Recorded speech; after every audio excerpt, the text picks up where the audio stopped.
forgot about that until this moment.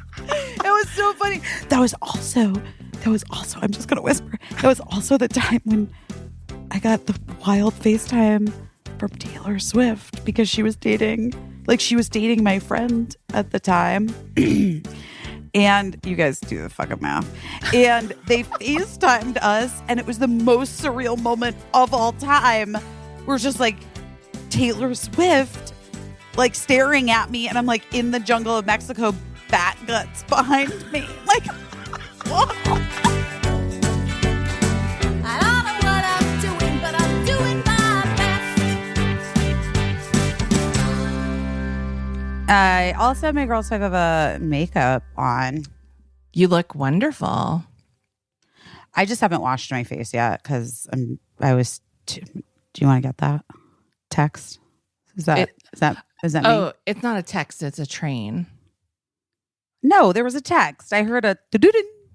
Oh, I didn't get a text. Well, neither did I. I don't know, girl. Am I hearing phantom texts now? You're having phantom text syndrome. Ugh. How do I change this thing? I don't know. That is it. For those of you who don't know, we're on Zoom, and Busy has a virtual background that is the Girls 5 Eva. I'm going to say my real background's not much better. Let's just be real. I think it's good. Which you use that background for table reads so that the table reads are on brand. Is that true? I literally think it's the dumbest thing ever. Like somebody somewhere came up. I am low end. I'm going to say I'm done with work for the day. And I made the choice to sit on my bed. Yeah, that's good. Tonight because I'm really fucking tired. This could be the first episode where you just fully fall asleep. I actually just found some joints and I was really excited about it. Yesterday was my first day back at work. Oh, I have so many things to tell you, Caissie, and look what I got when I got home. You got your guys, bed. if you listen to our ads later today, spoiler alert. We recorded them on my lunch break at Girls 5 Eva today. And I was like, I really could use a bev right now. Yeah. And in fact, I'm going to call someone who's at my house and tell them to put my bevs on ice for when I get home. And here's my bev. You advertised to yourself. I advertised to myself. I got to tell you something. This is now just becoming like this podcast is sponsored by. But for real, I fucking love this drink. This is not part of the ad, guys. This is just me. We're just loving Bev. We're probably, you might have noticed, I'm sure I've gotten a lot of messages already. We're probably coming to you a little later than usual on Wednesday because usually the episode drops before we even wake up. Or in the wee hours, but we're going to be a little late because Busy was working today. And so we had to... I'm just a working lady. Just a working girl. And so we had to wait until she got home. And now she has many things to say from her bed. I'm in my bed. I'm on my Gwyneth Paltrow crystal heating pad. Okay. Which I love. I still haven't taken my eye makeup off because I'm just so tired I couldn't even wash my face. You know that? Yeah, I know that feeling. I have that feeling. And then I also have this like almost, do you ever have this? I have like hydrophobia. Like I just don't want to get wet. Like I have rabies or something. Do you ever have that feeling? No. You love water so much. Yes. I do too. I love to swim. I love to take a bath. I love to take a shower. But then sometimes I'm just like, if something wet touches me, I'm going to scream. It's pouring rain here. Oh, is it? It's been rainy here too. It's like we're under the same sky. Just like Five-O Mouse sang about. Looking at the moon. The sky is the same whether you're in New York or LA. Raining, gross rain. Fucking gross rain here. It's been so sweaty. Anyway, so yeah, started Girls G5E, Girls 5 Eva, season 2. Season Very 2. excited. Oh my exciting. God. So what? today. Yes. Okay. I just so many things to tell you, but today I'm like not supposed to reveal special guest stars, so I'm not going to say his name. Okay. But you this is already annoying to me that revealed. I can't say his. You already revealed it's a him. A gender. That like Yeah. And I'm also going to reveal something else. I'm going to reveal something else that narrows it down even more. He is currently on Broadway in Hamilton. That narrows it down a lot. A lot. But I tell you this because I was like, so obviously, guys, you listen to the pod. You know how much I enjoyed the performance of Hamilton and then also had the incident with the man sitting next to us. The cranky billionaire. Cranky billionaire. And not a joke. The guy I was working with today was like, how come you didn't haul off and punch that motherfucker in the face? And I was like, because I was like trying to like respect you guys on stage. He's like, we would have been behind you. It's the theater. Yeah, I mean, listen, like in the actual play of Hamilton, people are like having duels and stuff. So I think they'd have to respect you punching that guy out if you wanted to. I did, but I don't know. Maybe in another timeline I did. Yeah. I mean, listen, what does it solve? Except for it would have been super satisfying if someone recorded it and it went viral. Ah! But we would have probably lost a lot of brand deals, although I bet not Bev. I don't know. Anyway, that was exciting to me today. So anyway, Girls 5 I was back. I'm so excited to be with the ladies. It's great. But I have to fill you in about the knee situation. Yeah, what's happening? I saw your Instagram post about it. Did I tell you yet? No, well, you told me some things, but I don't know. Maybe you have new information. Okay. So I finally had my video chat follow up with the knee surgeon here in New York, the knee doctor here in New York, who I got in touch with through Eric Gurian. You guys know our old producer from Busy Tonight, who's the producer on Girls 5 Eva, who also just like knows everybody, like the person to go to for, you know what I mean? He's like one of those people. Yeah. So I had read that MRI and I was like, I kind of knew what they like. I feel like I like looked at the MRI and I was like, I see. I can read this MRI. Literally, that's what I thought. Yeah. This is why WebMD is like one of the worst things that ever happened to all of us, because I legit looked at my your files are accessible online. I looked at my MRI and I was like, I can read this. I'm just going to Google those few words I don't know and I'll be good. Yeah.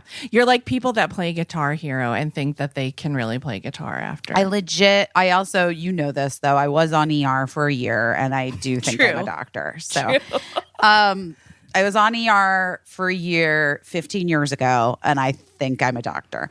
Anyway, so I get on the call with her kind of expecting it to be very like, I don't know, just like routine, like, well, you've got arthritis and you should probably get some like cortisone shots or lubricating shots or whatever. Right. And she was like, oh, hello, hi, Busy. It's so nice to meet you virtually. We had spoken on the phone before. So yeah, let's just dive into it. Okay. So you need major knee surgery on your left knee and your right knee needs less major surgery, but still, you know, we need to do surgery on it and sooner rather than later. And part of my concern is that where this is going right now is like full knee replacement, and you're too young to start going down full knee replacement. Ooh. Because then if you're looking at, you know, how long your life could be. Right. Okay, so let me break it down for you guys. If you read my book, also, by the way, the fact that I wrote a book now seems so fucking dumb. Like, I can't even, like, what was that book? Why did I write that book? What? That was about my life? People still read it? I'm like, guys. So much more stuff happened. I guess, but also, like, I don't even know how to describe how I feel about it. Like, it feels like I don't know if I would feel the same if COVID and everything that's happened since didn't happen. Right. Do you know what I mean? Right. Yeah, I know what you mean. I mean, I think you got to think of that book like a tattoo. You know, sometimes people don't get a tattoo because they're like, this is like, I'm going to have this for the rest of my life. And it says everything about, and I'm like, no, it just says about the moment that you are at. Like, it just, yeah. You know, so you just wrote that book about where you were at that moment. And I'm sure you'll write another book at another time. And, you know, write another book now. I do. Other people crank them out. They crank them out like yearly. And I'm like, what are you? Our friend Phoebe Robinson, who I just adore, but prolific. Why has she got so much to say? Well, not only that, she's not just like writing books, but she's like heavily like giving us content on Instagram every day. She has thoughts about a lot of things. I mean, so, you know, not to be too wild, but am I gonna get shit for this? I'm gonna get shit for this. Probably. I don't know. What are you about to say? Maybe I won't say it. Whisper it. She doesn't have kids yet. Or, you know, she doesn't have children yet. Yeah. I don't mean that like, I just mean that in the way that like, it's fucking true. Like when Zoe was on our podcast talking about like the movies she made over pandemic, Zoe Lister-Jones. Yeah. And like the 3 screenplays she wrote and the thing and this and that. And I was like, that sounds like something I could never fucking do at this moment in my life. Like I can't even. Right. I'm at the end of the like string that I have has been pulled so tight, and then it's done that thing where it's kind of like spun around, and then all of the other little things on the string have like kind of wicked off. Do you know what I mean? And so then it's frayed.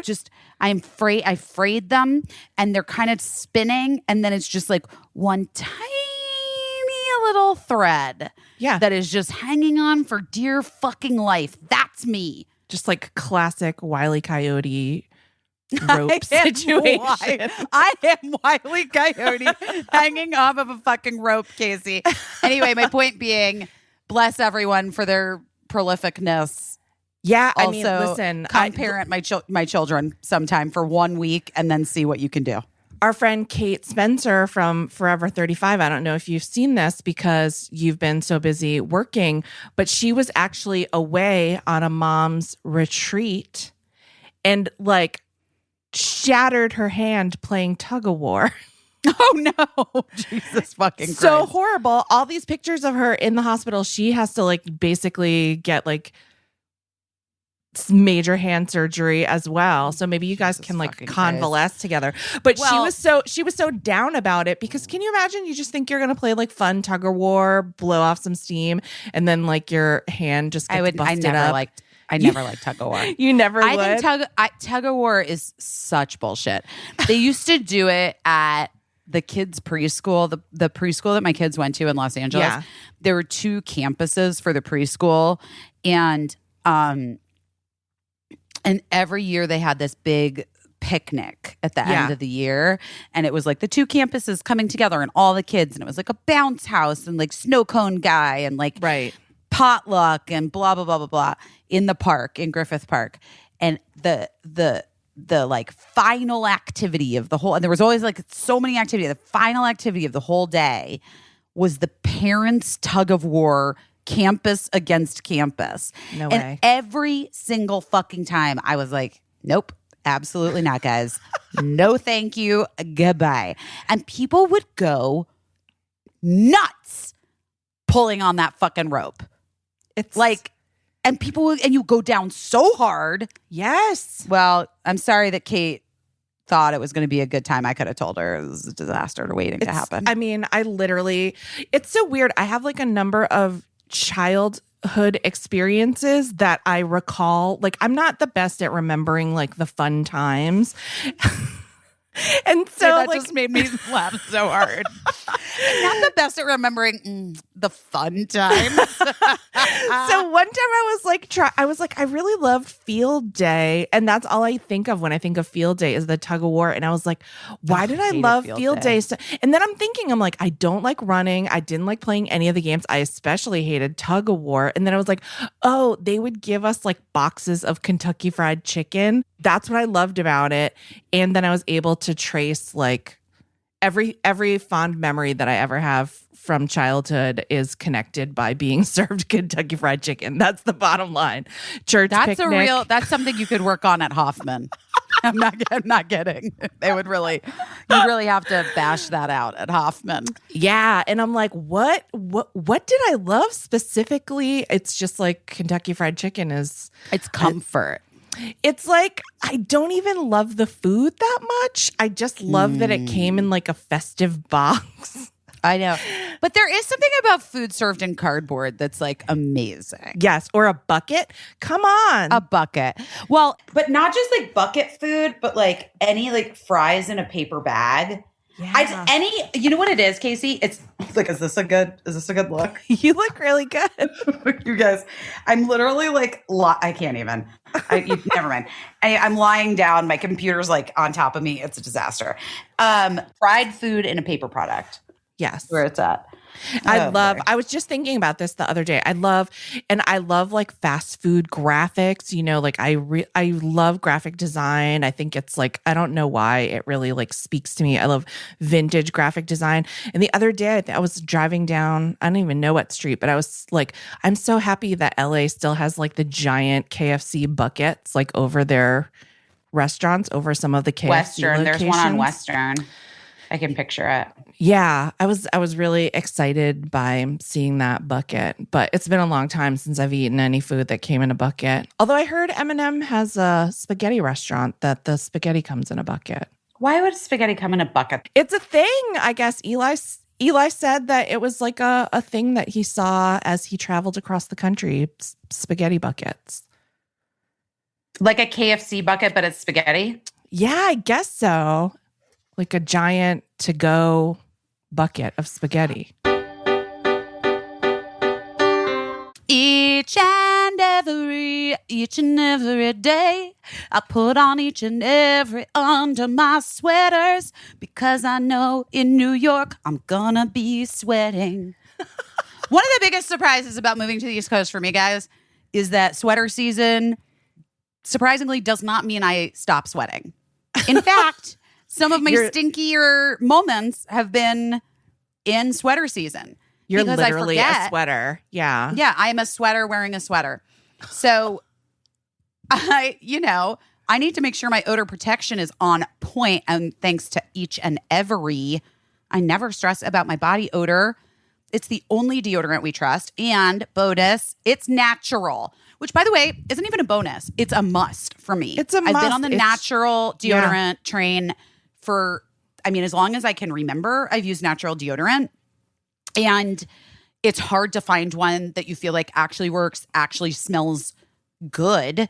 That's not too, perfumey or what. Like, the scents are so subtle and good. And I never smell bad. It works so well. Can I tell you something? I have historically been a bad smeller. And I was skeptical at first, but I have never been won over so hard by a product as each and every.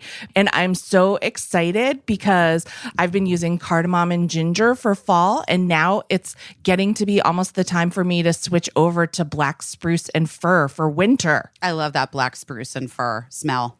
It's a limited edition, you guys. Get on it. There's also juniper and mint, which sounds amazing and very wintry. And I'm very excited. Scent wardrobes are very important to me.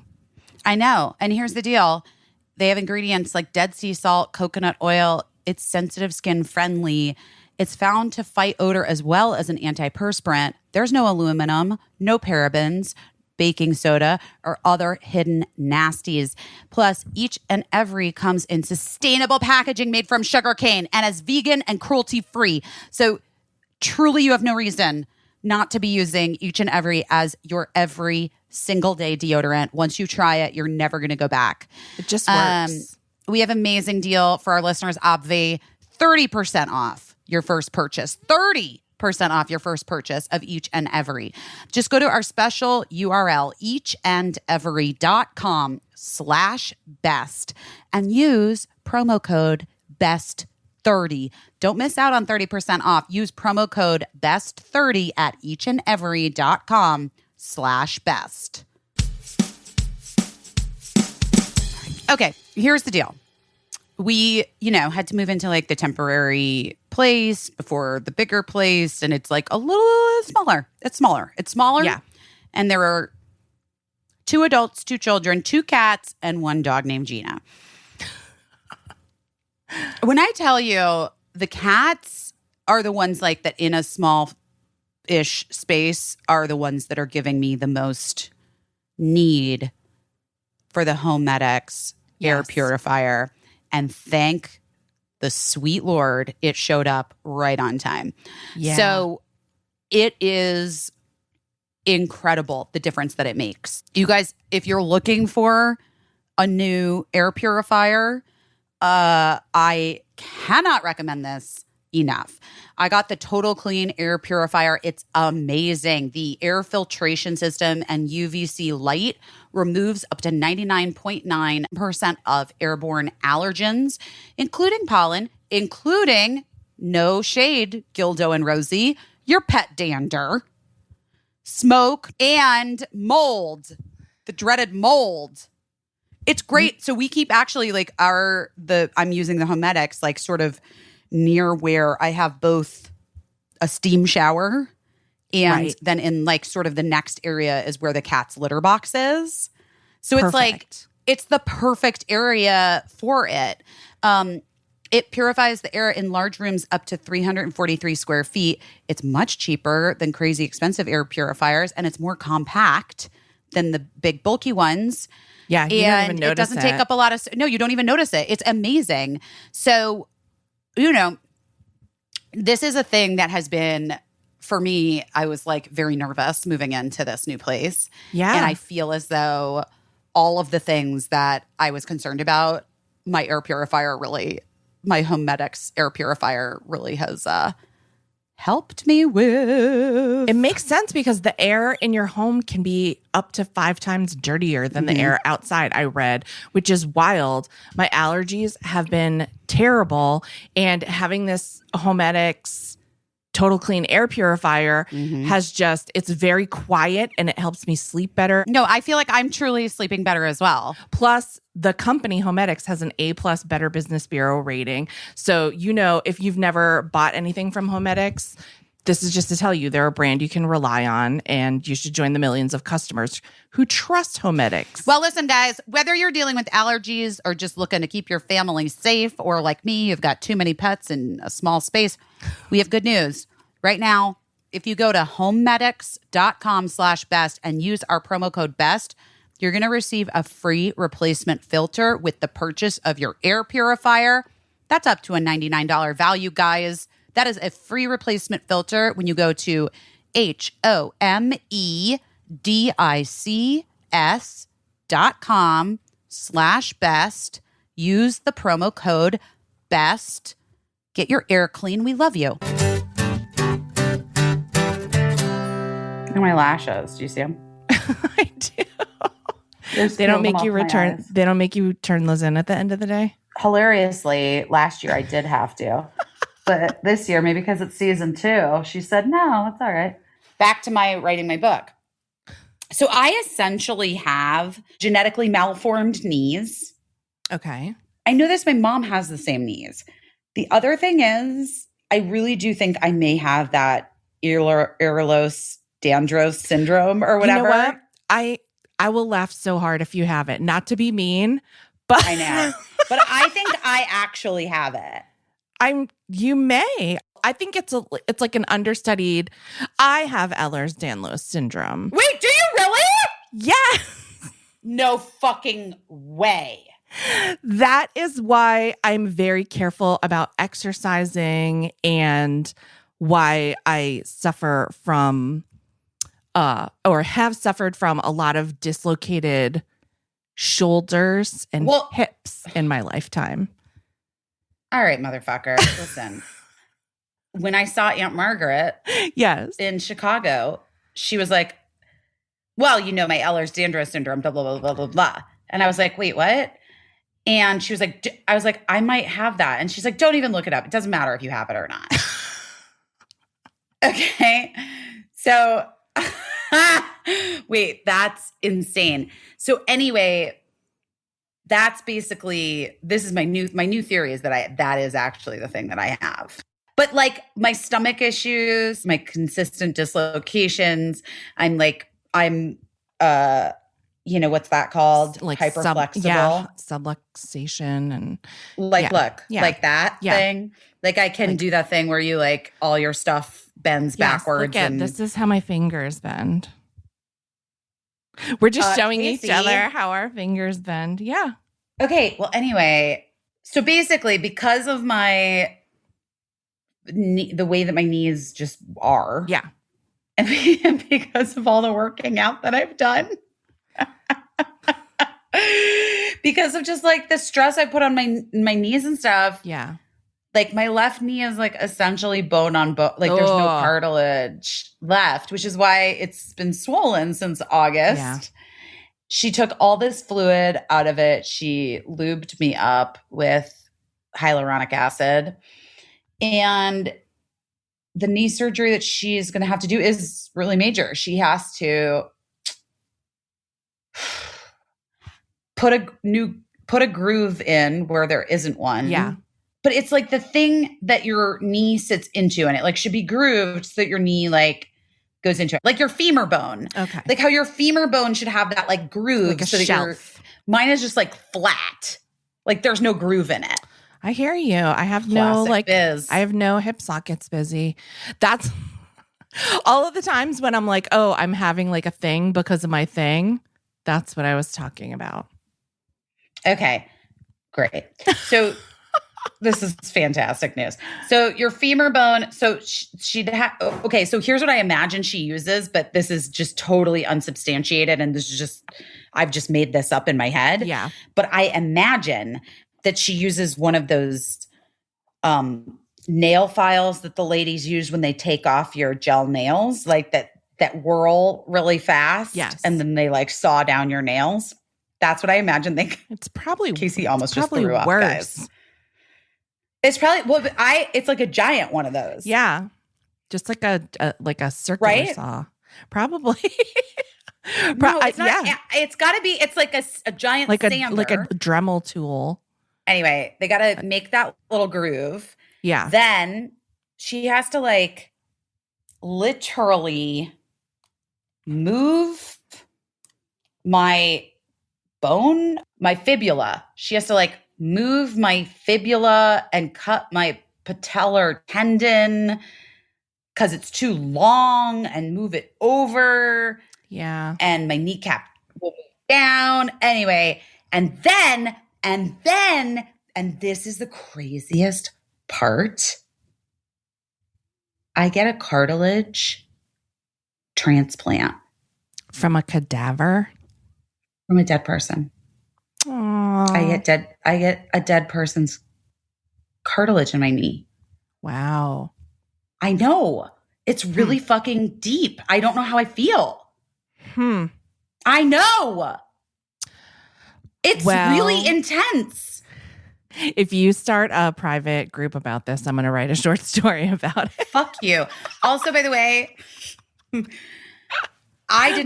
one's donating it to me. They have to die to donate it to me. Well- But I'm just saying, like, the fact that they're like at a place where you can do cartilage donation is fucking rad, I think. Yeah. It's amazing. They It's could do amazing. like a face donation. That's incredible. Remember when that chimpanzee ripped that lady's face off? I do. But also, Caissie, my face is fine. Thank you. I'm just saying that Okay. person might also donate their face to someone. They might have like, God. I also do think, I do just want to say this, like, I have like gone back and forth about like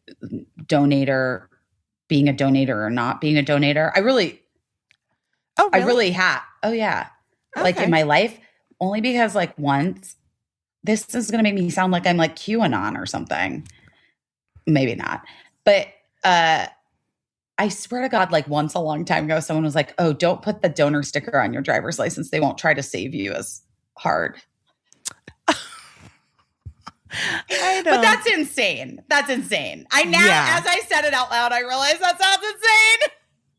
I don't. I was like 21 or something. I was like a kid.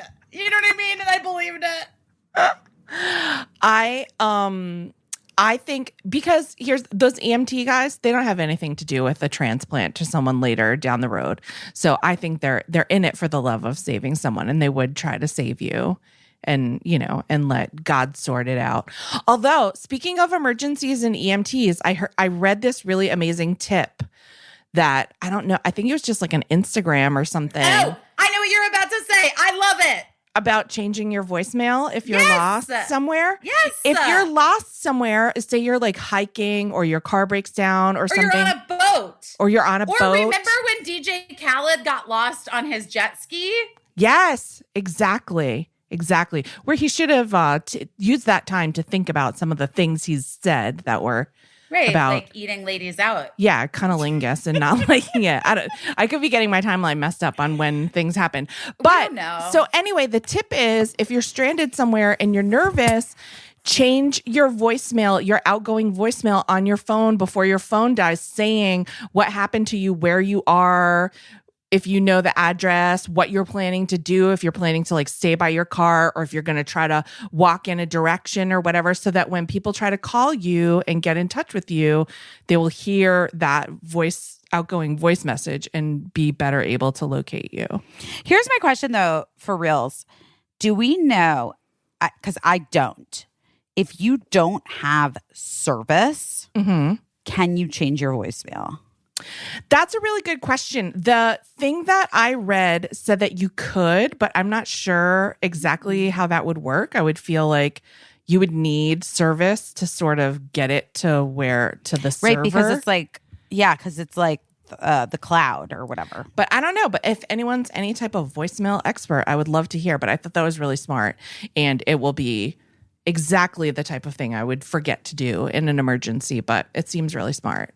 I don't think you'd forget to do it. You're smart. You remember to do everything. So that's the knee down story low on my knee, which is that I am basically fucked.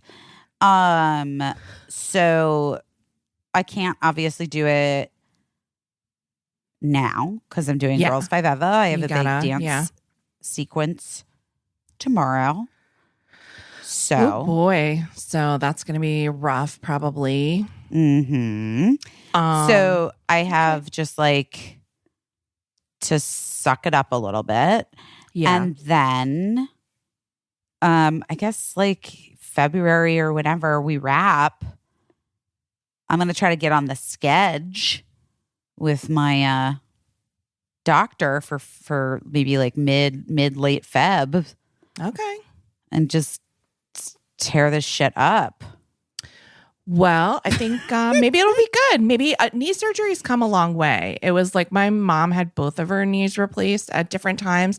And I think even from the time that she got the first one done to the second one done, not that that's what you're having done, but they had made so many advancements that the second one I think was a lot easier and she recovered a lot faster. Well, the goal here, I'm actually like sort of curious. I feel like there's a possibility where, sorry guys, I'm tired. If the knee, like if the cartilage replacement works, like I may not have to get a replacement.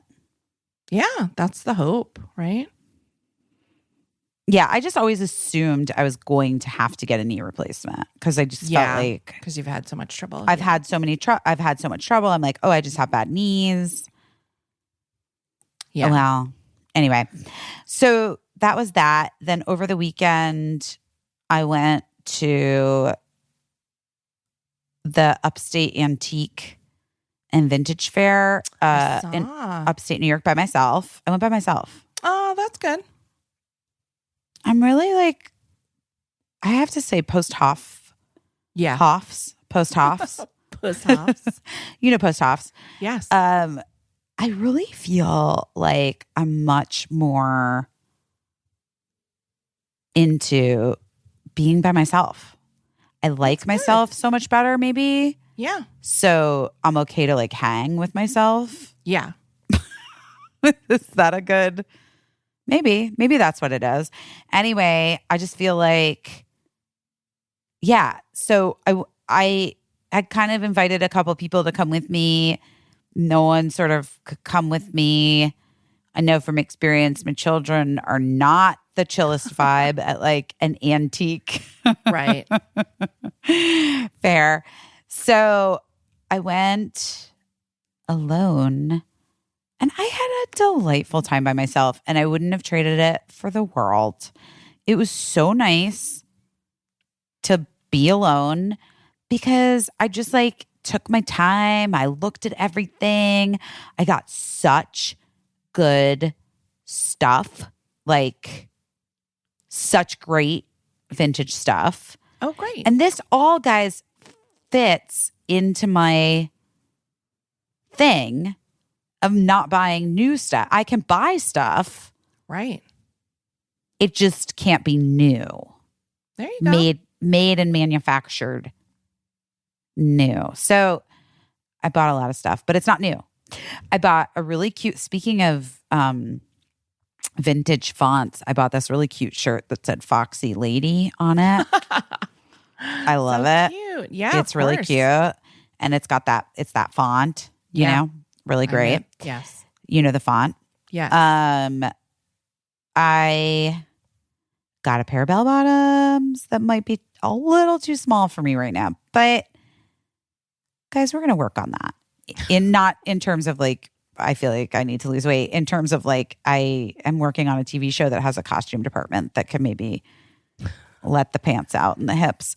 Add some stripes down the side. You know what I mean? We're going to add some stripes. Yeah. We're going to add some Yeah. stripes.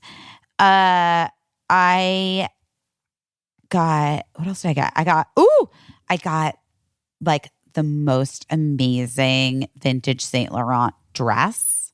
And like nothing upstate was like that expensive. Do you know what I mean? Oh, that's great. It was like very well priced stuff. And then I bought 2 TV trays because my children insist on eating in front of the television as I did as their I mother love before yes. them. Like folding tables or just like on the lap ones?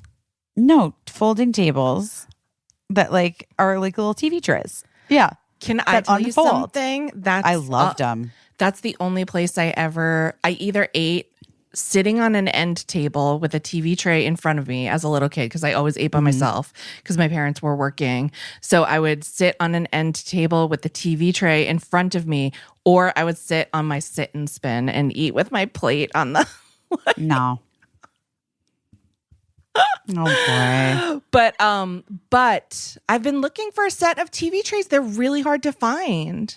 Like like cool vintage ones. These are very cool vintage. I'll send you a picture of them. Oh, I can't wait to see. I'm excited. These are very cool vintage ones. And I really feel like I nailed it. I got a lot of great clothing. I got some little tchotchke things that I love. You know, I love tchotchke things. Yeah. I got some owls, some little vintage owly things. Oh, and there's this guy that sells like sort of like vintage rare books who was there. Oh my God. And you know what I got Birdie for Christmas? What? I got Birdie because I can't find mine. So I got Birdie the 2 Kevin Aquan books. Oh, from him. Yeah, like That'll be Making so Faces and the other one. Yeah. I love. I was those excited books. about it. I got a little vintage brass cricket. Aw. I got Cricket a new magnifying glass. I saw You Crix know. was wielding a magnifying glass. Harriet the spying it. Yes, love it. Well, I those just all had a really sound nice time. Those all sound like good things, except for, the owls are not great for Tyrese Gibson because he's afraid of owls. But other than that, it sounds pretty Wait, good. what are you talking about? Why is Tyrese Gibson afraid of owls? I don't know. He just is. Since when? Always. But why do you know that? Because I heard it one time, and then when he came on Watch What Happens Live, a guy came ahead of him into the studio to take a look around, and then he was like, you got to take those owls out of here, because we had like owl figurines, and I was like, you had owls? yes. Like they were like wooden owl figurines. Okay. And then Okay. so we had to take the owls out, and then I think he's like admitted this publicly, so I'm not like blowing up his spot or whatever that he hates owls. So we took out the owls. We had like a stuffed animal owl and like 2 wooden owls on the set that we had to take out. And then I told my friend who was like producing him on another show, I was like, oh, this guy came and made us take out all the owls from the set. And she was like, oh my God. And then she was like, I'm going to wear an owl necklace when I produce him and see what happens. And then that same guy came and he was like, you got to take that necklace off. Okay. Do you know that Tyrese Gibson has a Benihana restaurant in his backyard? No. He built a Benihana restaurant in his backyard because he loved Benihana so much. So he like fully built like a Benihana style teppanyaki situation in his backyard. I think about it so much. It's a hibachi. Yeah. Does he have like a guy that does all the tricks? Well, I mean, that would be the goal, right? Yeah. Like that's the goal. No, he's got a guy. Yes, he has a guys. He has a guys. Could you imagine that's like your job, to just make hibachi food in Tyrese Gibson's backyard? No. He must be so rich. Well, I mean, he's in all those Fast and the Furious movies, right? Right. He saves money not buying owls. So he might lose money fighting them off. I don't know. But whenever I hear about owls, I just think of Tyrese Gibson. And when I watch that whole like the staircase, that documentary, that crime documentary, The Staircase, and they thought that like an owl was possibly who killed that lady, I was like, that's all I could think of was Tyrese being like, yeah, a fucking owl killed that lady. Of course. They're horrible. Birdie always has hated bats, but I understand that. You don't like bats either. I don't mind bats. I don't mind bats. We were at your house in LA and there were bats I don't want out, them and you were flying directly over my head, Caissie. Let's not be crazy. What are you talking about? But I mean, I'm like okay with a bat at a distance, but that bat was like swooping down on us. No? Yeah. No, I mean, nobody wants a bat like swooping down or coming in the house or anything. But because they were little, and I also was like, they are going to like scratch us and give us rabies, you know? Even if they didn't even mean to, it was like their little like bat claws. Yeah, they're gonna come out. They can't help it. One time I took Eli to the movies when I think I was taking him to see like the Johnny Depp remake of Charlie and the Chocolate Factory. And while we were watching the previews, a bat swooped down and then swooped down again. And then people were like, oh my God. And some woman went to go get the manager. The theater hardly had anyone in there, like 8 people. She went to get the manager, and the manager came in, and the lady was like, there's a bat. And he was like, is there a bat, to everyone? Like he didn't believe. And I was like, yes, we saw a bat. And then the guy goes, are you sure it wasn't just a trailer for Batman? But then at that moment, Eli took a quarter and threw it up in the air, and the bat came. And the guy was like, oh, okay, there's definitely a bat in here. Let's get out of here. Wait. Why would a quarter make a bat come? Because they like echolocate, and so it probably thought it was something to eat. Okay, I'm going to tell you something terrible now.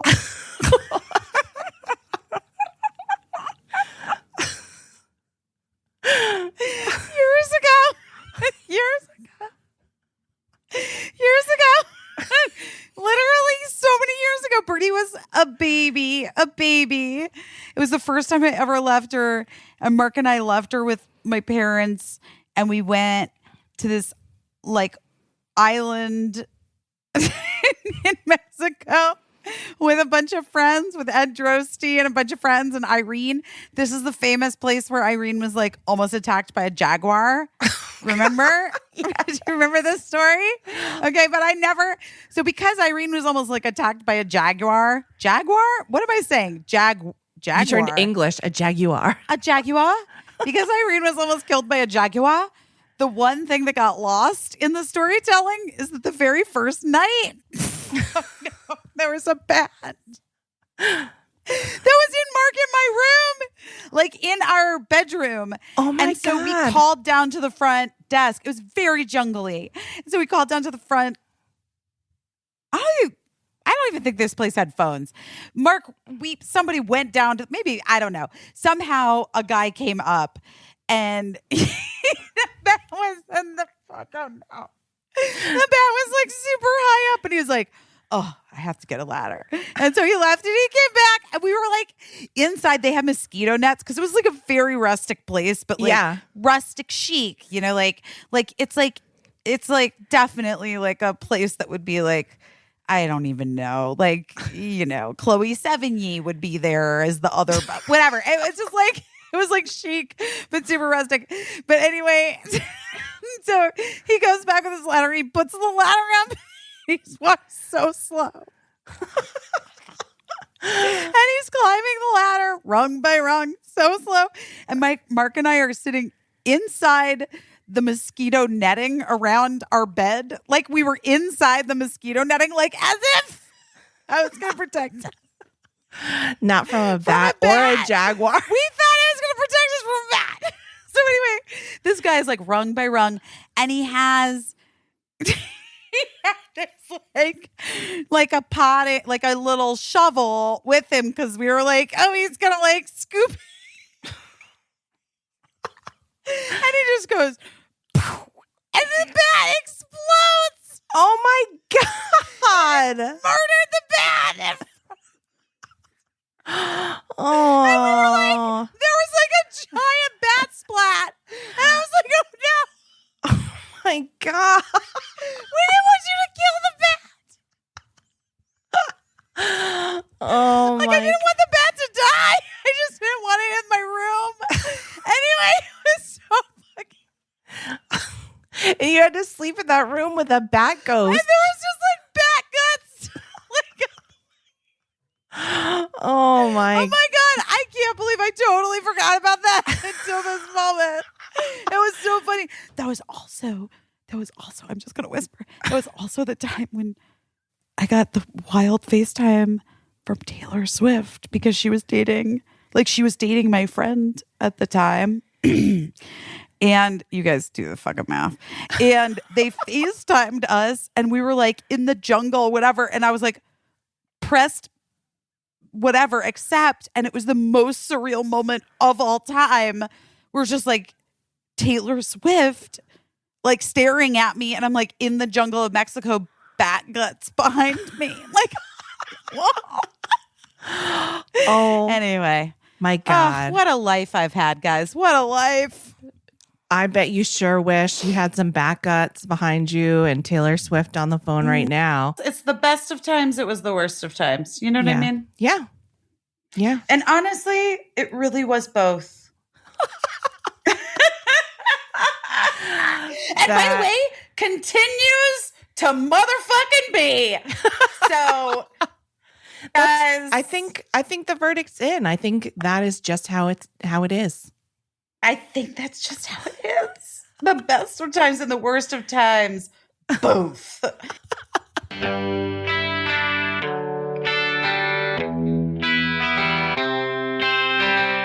Hey, Caissie, have you gotten any new cute jewelry lately? Yes. Can I tell you that, like, I look on Instagram for jewelry like everyone does. And I always fall into that trap of seeing something that's really cute. And then I click on it and it's so expensive that I could cute never. and on trend. And then you're like, it's $14,000. Yeah. And then I'm like, oh no, this is like a terrible rabbit hole that I don't need to have fallen down. So I am so happy to have found Ana Luisa, this jewelry brand that is so cute, so on trend, and so affordable that I can afford it, no problem. And I just bought a whole bunch of gifts for all of my friends for the holidays because it's absolutely perfect. Well, here's why I love Ana Luisa. In addition to the fact that it's super affordable, it's also conscious and transparently sourced. They believe that how they create their pieces matter just as much as why people wear them, which I love it. They're 100% carbon and water neutral and are committed to ethical business practices across their supply chain. That's genius. Awesome. Yeah, it's that awesome. really is. That really is. The jewelry that they make is chic and like timeless, and you can wear it every day. I've added one of the rings that I got like just into my daily routine. I love it. And so many great necklaces for layering. And like I have multiple pierced ears and I love those little huggy earrings with charms hanging down. They also release new limited edition collections every Friday. And their pieces, like we were saying, very affordable. They start at just $39. So guys, they're offering our listeners 10% off. So go treat yourself and your loved ones. Buy some gifts like Caissie. Use our code BEST, BEST, to get 10% off at shop.analuisa, ANALUISA.com/best. Again, I'm just going to spell it out for you. ANA, Anna, Luisa, LUISA.com. I definitely recommend them. Caissie and I love it. It's a great brand for beautiful, sustainable jewelry. Once again, if you use our code BEST, you get 10% off at shop.analuisa.com/best. Nutrafol. Do you know that 30 million women are impacted by weekend or thinning hair? Yes, I'm her. Me too. And you know what? Sometimes people are like, but Busy, your hair, it's so long. This is just not real. This is for a TV show. And they just clip it in daily. But you know what has really been helping me? I have a guess, but tell me. I'm going to tell you, like thousands of other women, I have taken back control of my hair with Nutrafol. Yeah. I love it. It's a supplement that transforms hair and restores hair confidence. Have you been taking it? I love it. Yeah, I've been taking it. I think it's so good. And, I'm a science girl, so I love a sciencey assistance for beauty. Yes. Well, healthier hair growth does take time. So you have to keep taking Nutrafol for, like around 6 months, you start to see it. I do have to say, I came back to work and the hair people on the show were like, oh, your hair's really getting long. Yeah, that's because scientifically there's a clinical study that says 86% of women reported improved hair growth after 6 months using Nutrafol. So more than 1,500 top doctors recommend Nutrafol as an effective and high quality solution for healthier hair, which is what I need because I'm not even on TV and I abuse my hair for fun. And I should be able to. Nutrafol is physician formulated. It's 100% drug free. It's made of medical grade botanicals in consistently effective dosages so you get the most reliable results. So we wouldn't steer you wrong on this. We really believe in this product. It's working for us. We can't wait to hear how it's working for you. You can grow thicker, healthier hair and support this show and us by going to Nutrafol.com and entering the promo code BUSY to save $15 off your first month subscription. It's the best offer anywhere. It's only available to U.S. customers for a limited time. Plus, free shipping on every order. Get $15 off at Nutrafol.com, spelled Nutrafol.com. Use the promo code BUSY, B-U-S-Y.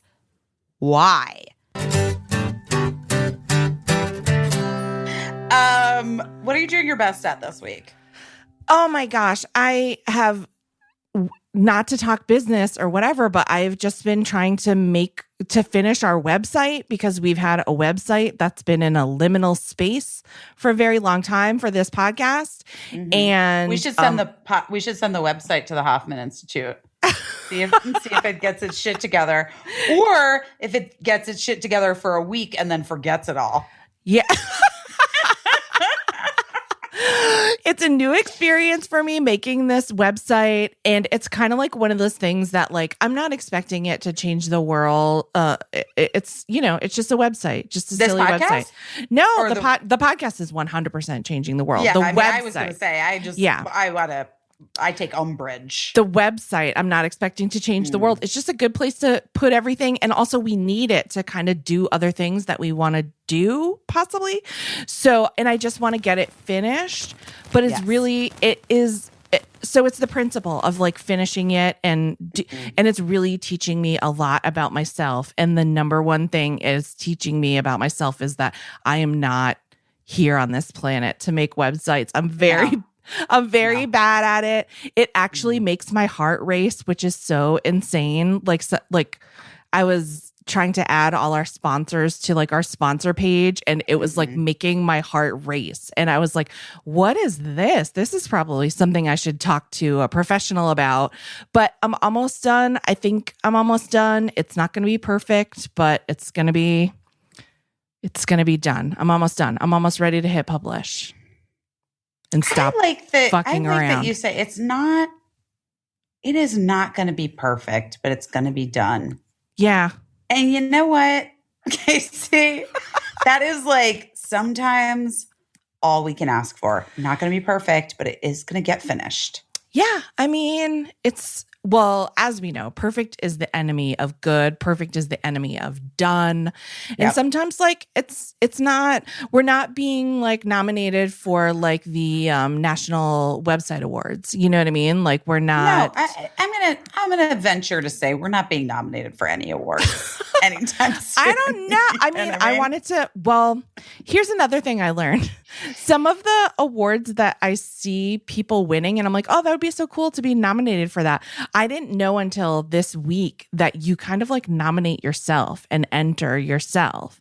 And so then I was like, everything's a fucking sham. I don't know. But I was like, oh, okay, I got it. But it makes sense. That's how TV works too. I felt so silly for not knowing that. But that's how TV works. Like in Hollywood Break, maybe you don't know this. When a show is nominated for an Emmy, it's not like some big like honor that they like plucked you off the television. It's like shows they put themselves up for awards. Oh yeah. And then and not only that, you have to be a member. Yes. In order to nominate yourself. Yes. It's like you have to join the club to even like be considered. Right. So yeah, so of course that makes sense that's how all awards, including podcast awards, would work. But yeah, so I felt dumb for not knowing that, but that's what I learned. And then I was like, do we want to do that? And then I was like, you're like, no, I want to remain. Yes. Pure. As I've said many, many times before, I have won exactly one award. Yeah. And I'm fine. That could be that could just be it till the day I die. I'm fine with that. Fine. I've won some. It's been a long time since I won anything, I think. But yeah, I think ultimately it's fine. It's fine. Well, it either is or it isn't. You know what I mean? I mean, it's an interesting thing. It's interesting how it's all business. Like I always forget that it's all business. And then I'm like, then I start asking myself like, well, would this be good business for us? And then I start laughing at myself because I'm like, what the hell? How would I know? I know nothing about business. I'm just like, no, we're not great at it. Really operating on, on bad instincts. Well, that seems unfair, but also, not untrue, I Yeah. guess. Yeah. I mean, listen. I have had more fun backing the wrong horse in my lifetime, like Fuck you. I take umbrage. No. I am like, you know what I feel like in this moment? I feel like Jennifer Garner when Ben Affleck said that the phoenix rising off his back tattoo was like whatever, and she's like, I'm the fucking phoenix. No. Okay. No. I don't have to be the bad horse or whatever. No, who called you the bad horse? It's You not- just did. This You're is- like, I've had the most fun backing the wrong horse. I'm saying I've spent years working on projects with people that never went anywhere, and Yes. well, not that thing, but I'm talking about like writing groups, performing groups, Okay, and okay. that's like the most fun because Mhm. at some point, like you just get real about it, and you're like, oh, we're just doing this for fun. We're just doing this for ourselves, and then you can really enjoy it because like the pressure's off, and and it's like advice that I've given to other people a million times before that like it has to be something that you would do for free because you might do it for free for a really long time and maybe forever. And I think about like my dad was an aspiring musician, and I think that he had dreams of becoming famous at one point doing that, but that wasn't in the cards for him, Yeah. And so at some point he had to just like decide that he enjoyed it like on the level that he was able to enjoy it. And I think that's like that's an important thing. So, I mean, if we're having fun, like whatever, you're not the wrong horse, you're successful. Well, nothing that we've tried to do has been successful, you and me. Not so yet, far. but here's what I will say. I mean, real talk, like, and don't get offended at this because this is real and this is about us. But like, we haven't tried to do a lot just because, we focused on one thing for a long time and that didn't work out. Mhm. And then like since then we've had to like divide our time and do our jobs and stuff. And, and it's hard to focus on things that we're trying to do. So together because we have things that we're doing separately too. So, so I'm not that mad that anything that we've tried to do hasn't been like a major anything because it's not like we worked 60 hours a week for 2 years on something and nothing came of it, No, I hear what you're saying. And I also don't think that you were saying that you're betting on the wrong horse when you were talking about me. I mean, I don't think you were talking about me when you were saying whatever. Even if you were. I was It's very specifically talking about this group that I used to write with in New York City, and we would just meet up and we would be so intense. And like, there was a whole like group dynamics to everything. And it was really weird. And I'm still friends with a lot of the guys, but it was all guys and I was the only girl. And I'm still friends with a lot of guys. A lot of the guys I've grown apart from. Some are very successful, some are not so successful. And like, it was just an unusual dynamic, but that's very specifically what I was thinking about how long we worked on some stuff that just never, and it was like, we didn't know what we were doing, I do know that. Like, I've definitely had that experience myself. And then the weird thing is that like, even at that, like, even back then, like if anyone knew what they were doing, I probably knew what I was doing more than any of them, but all of them acted like they totally knew what they were doing. Well, And I was like, oh, okay. So that was like a weird dynamic. But the truth is, like, even though nothing that we ever worked on, like really nothing ever came of it, it was super fun. And I did like laugh a ton and had a great time. So what am I going to be mad about it? No. Sometimes I think like in any creative pursuit, the journey is just as much a part of it as the outcome. Yeah, totally. I don't know. Totally. Also, And though also, like, I don't know. I've been thinking a lot about how this business is just like, it's luck kind of, but it's also like persistence and it's also like marketing and you have to like do all these things.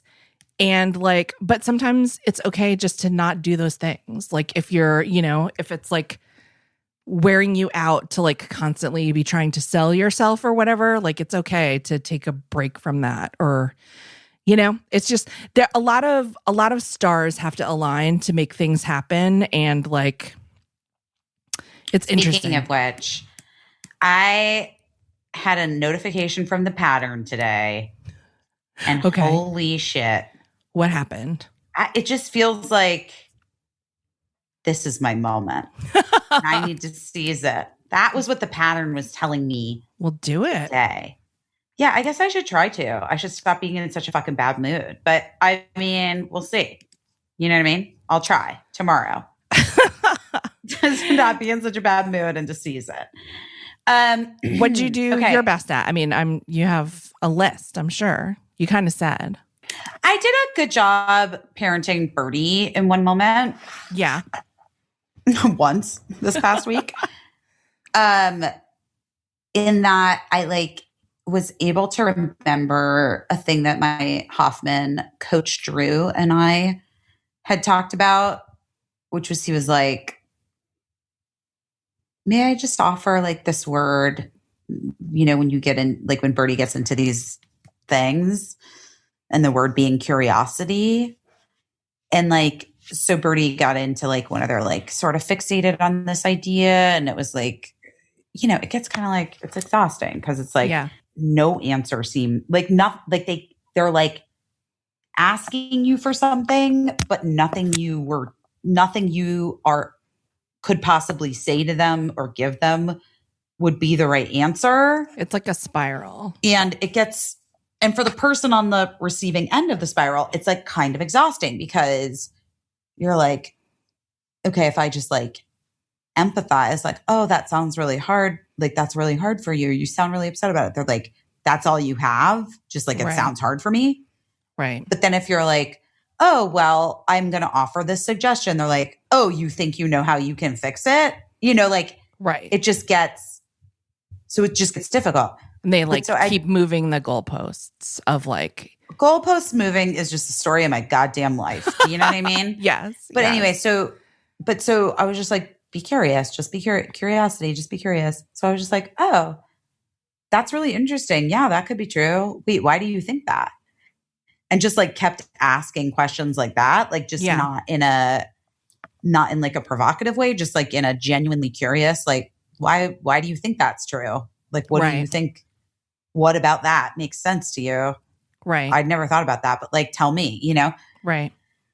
And it diffused the situation faster than it has ever been diffused before. And I felt for one brief second in time, I was a good parent.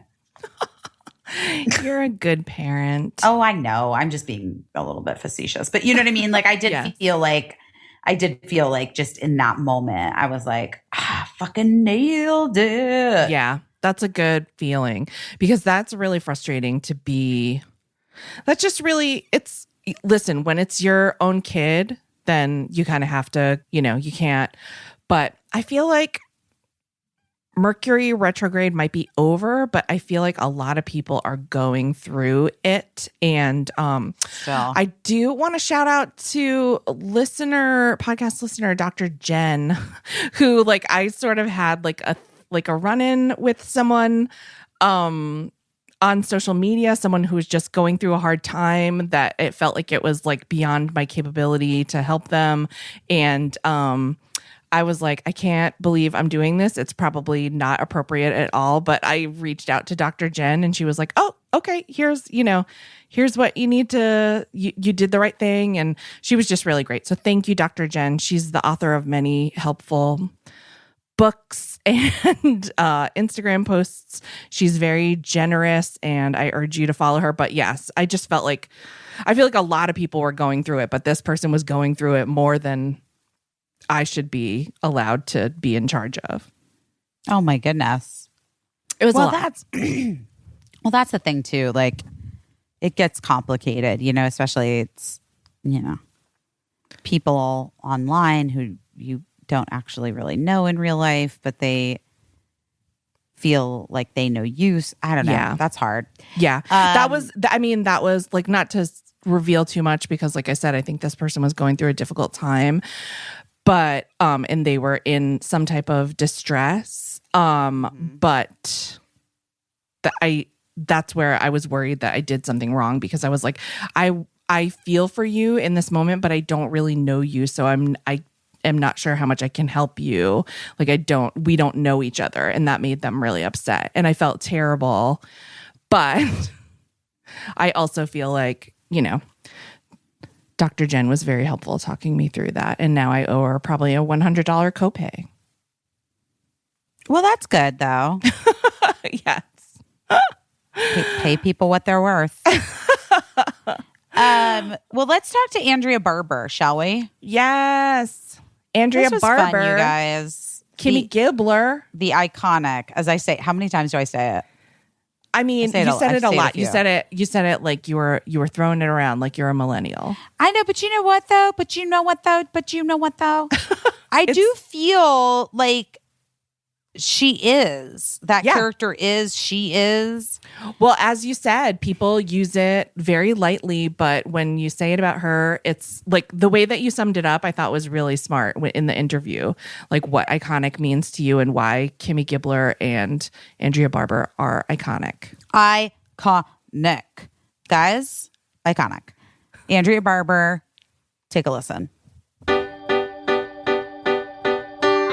Oh, Ginger, Ginger, you know how much I love you, Ginger. Talking a lot about my knee today. Yes. And let me tell you something. This ginger essential oil has been such like the perfect timing for this to come into my life and be added to my routine. It really has. I love it so much. It's ginger essential oil. We've talked about it before. It is this incredible essential oil that helps soothe sore muscles, boosts digestion, promotes mental clarity. It's all natural, sustainably sourced.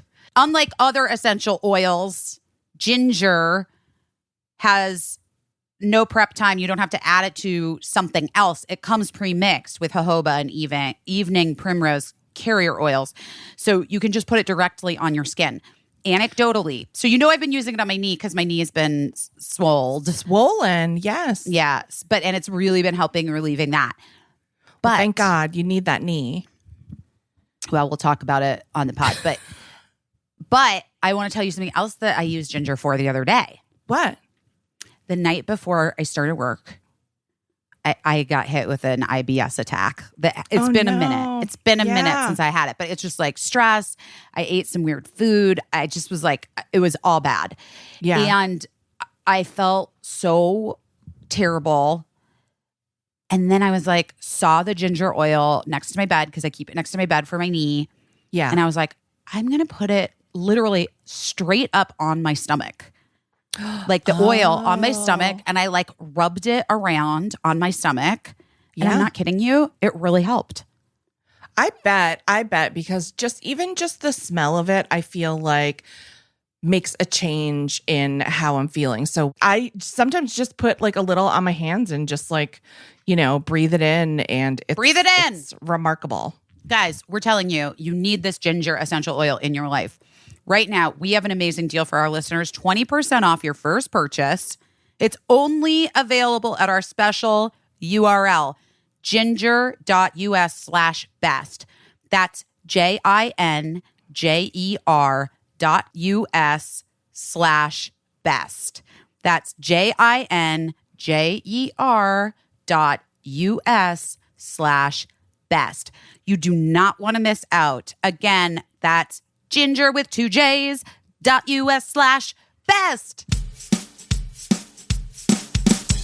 I swear to God, if I had a Bev right now, I would drink it so hard and so fast. Busy's in her trailer. Yeah. My trailer on my late lunch, guys shooting. You know what I am going to do, though? I am going to text someone at my house and ask them to put some Bev on ice for me when I get home from work. I'm not kidding. I need that Bev. I love that Bev. Guys, are you on Bev board yet? Are you? If you're not, I don't even understand. Like, if you're not, what is happening? You got to get on board with Bev. 'Tis the season. It's the perfect time to get into Bev. We love it. You know what Bev is? Bev is our favorite canned wine brand. Female founded, female first, founded to change the way a product is consumed, the way an industry and culture have operated for generations.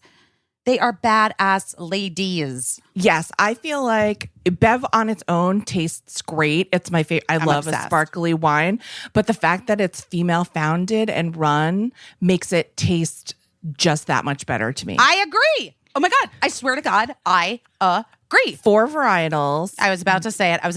You beat me to it. Rosé, Sauv Blanc, Pinot Gris, Pinot Noir. My fave is the rosé. You know that. But I'm getting into the Pinot Noir. Oh, And here's what I'm going to tell you. My new trick has been to chill it. I like it a little chilled. I like a chilled Pinot Noir. Yeah, I think that's reasonable and sounds delicious. Pinot Noir for fall. It matches your cute outfits. I mean, I can't argue with that. Bev has 0 sugar, only 3 carbs, 100 calories per serving. It's really makes it easy to have like a glass of wine, not overindulge. So guys, get into it. We've worked out an exclusive deal for Busy Phillips is doing our best podcast listeners. You receive 20% off your first purchase plus free shipping on all orders. We suggest, why don't you try their best-selling Ladies' Night Variety Pack so you can check out all the varietals and decide which one you like the best. And then on your second order, you can just order, a case of that varietal. Yeah. Anyway, go to drinkbev.com/busy or just use code BUSY at checkout to claim the deal. That's drinkbev.com/busy. And I'm just going to throw this out there. The holidays are coming up, and instead of struggling to find something for someone that you have no idea, something that they're probably going to put in a closet and not use, why not that variety pack of Bev? That's what I'd want to get. Bring it to my house, Case. I'll take it.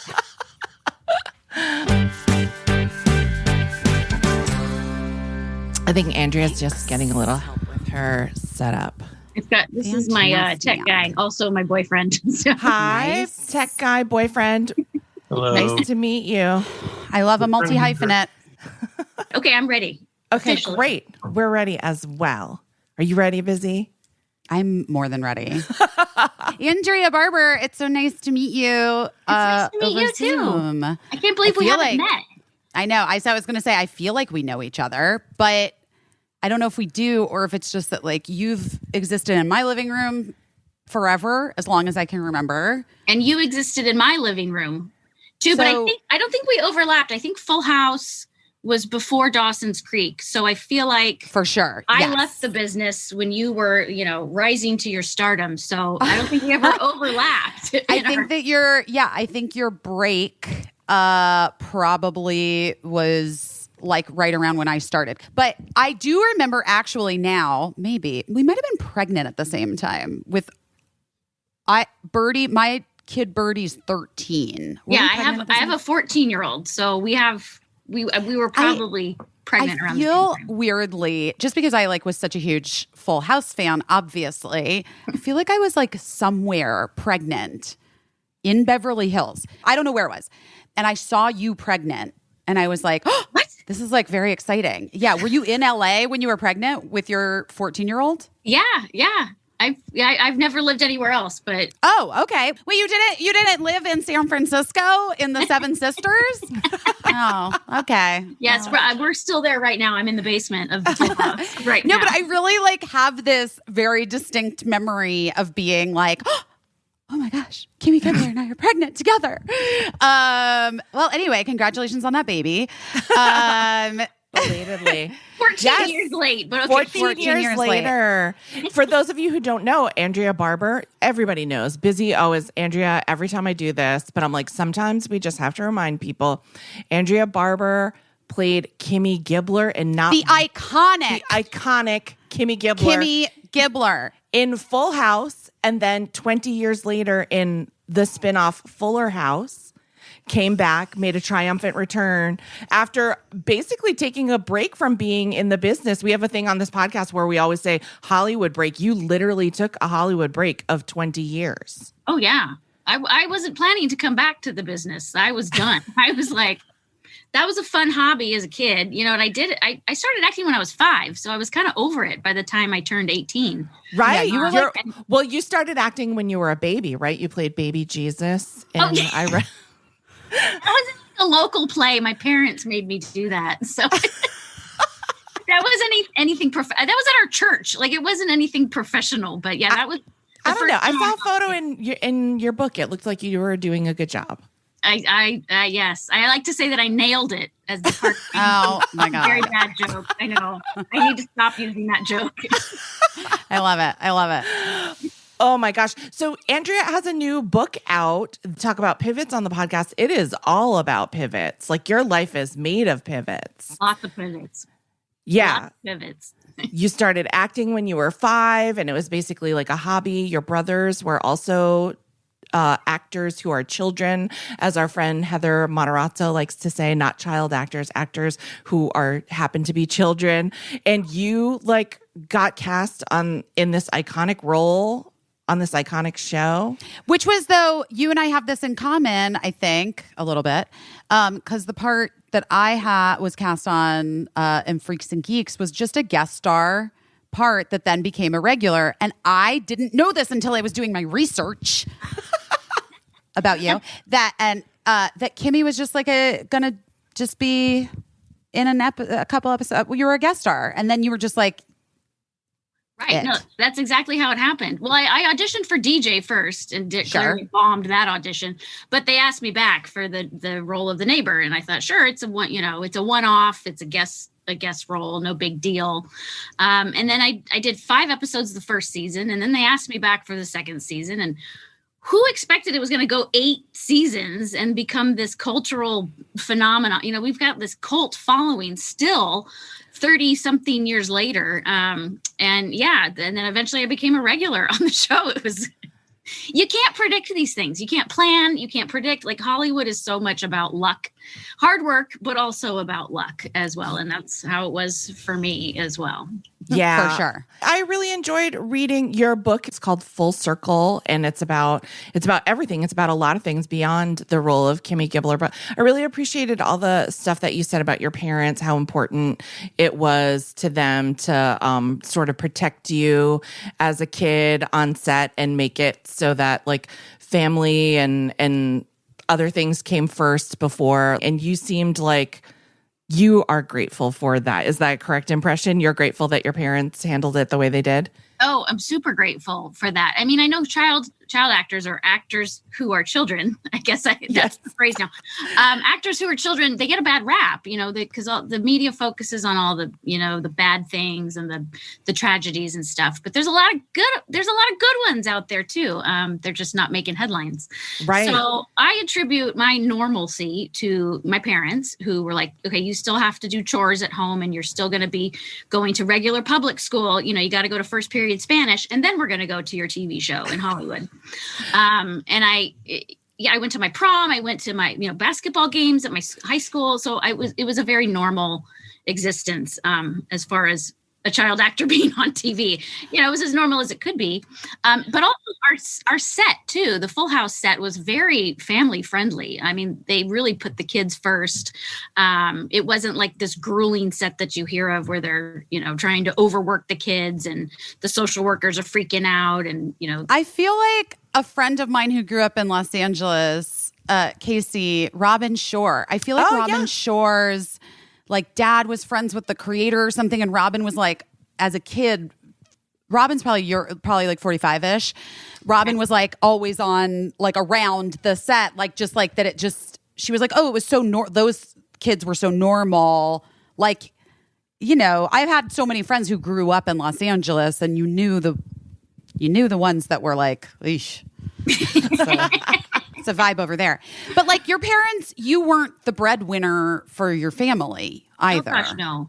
Right. Which is that is to me, that is the big, that's the thing that changes everything, right? Okay. Yeah. No, that's a good point. I hadn't thought about that before.